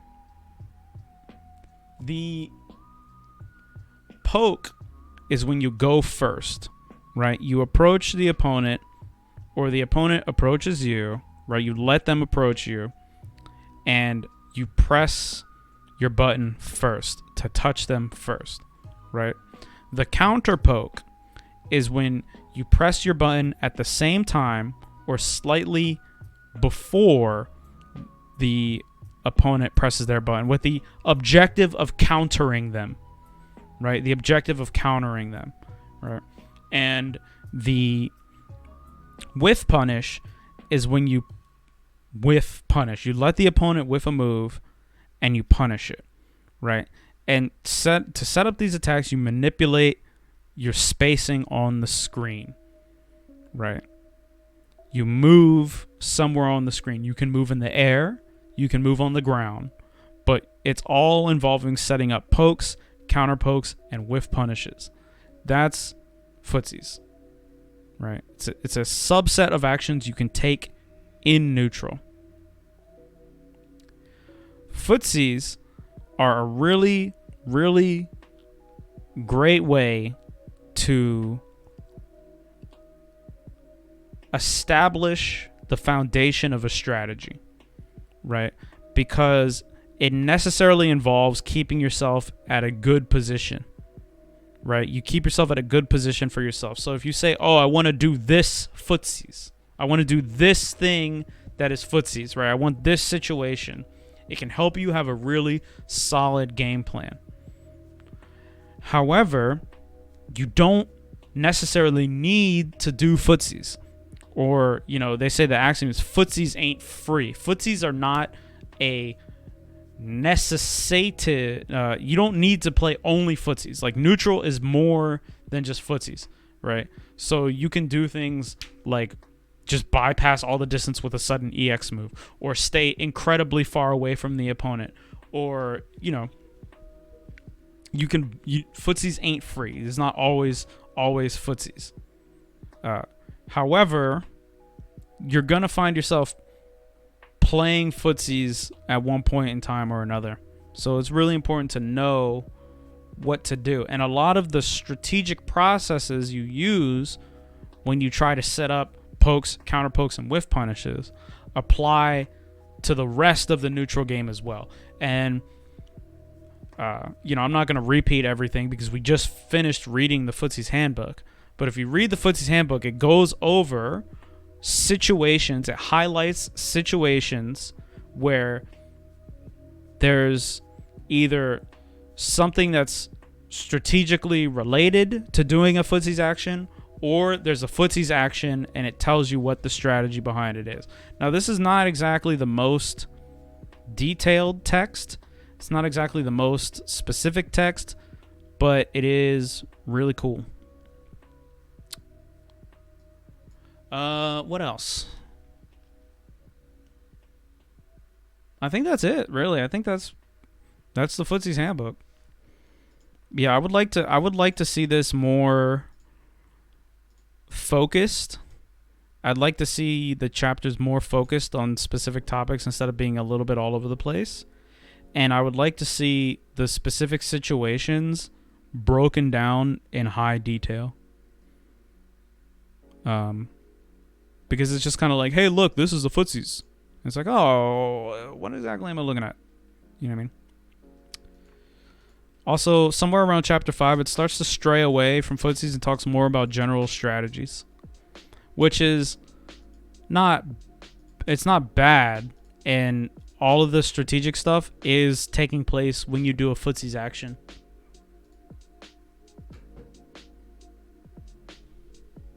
I don't know what to say. Awkward nerd shit. How do I finish? how do we wrap this up? Panic. Oh my god, my cat's under the seat. I rolled over the cat by accident. Now he's up. I hope he's not mad at me. Oh, panic. Whoa. That's it. We're out of here. Goodbye. Actually, I stream Wednesdays, Thursdays, and Fridays starting at 1 p.m. Eastern Standard Time. Usually go to about 5 p.m. Eastern Standard Time. Do a lot of big brain pretend fighting game analysis stuff. So if you're into that, check it out. On Wednesdays, we always do some sort of fighting game analysis. Thursdays, I try to play fighting games that are not necessarily Street Fighter, just to expand our horizons. And Fridays, we do whatever. You might find us reading the Footsies Handbook. You might find us, I don't know, playing Pin the Tail on a Donkey or some random game or something like that. So yeah, that's it. That's my stream. Shout out to everybody who came to hang out today. I really appreciate you guys so much. Like, thanks for hanging out. If you survived the whole time, whoa. You know, but shout outs to Insert Coins. Thanks for, I see you. Shout outs to Good Name. Shout outs to Frolk. Shout outs to Zaku. Shout outs to French Spaghetti.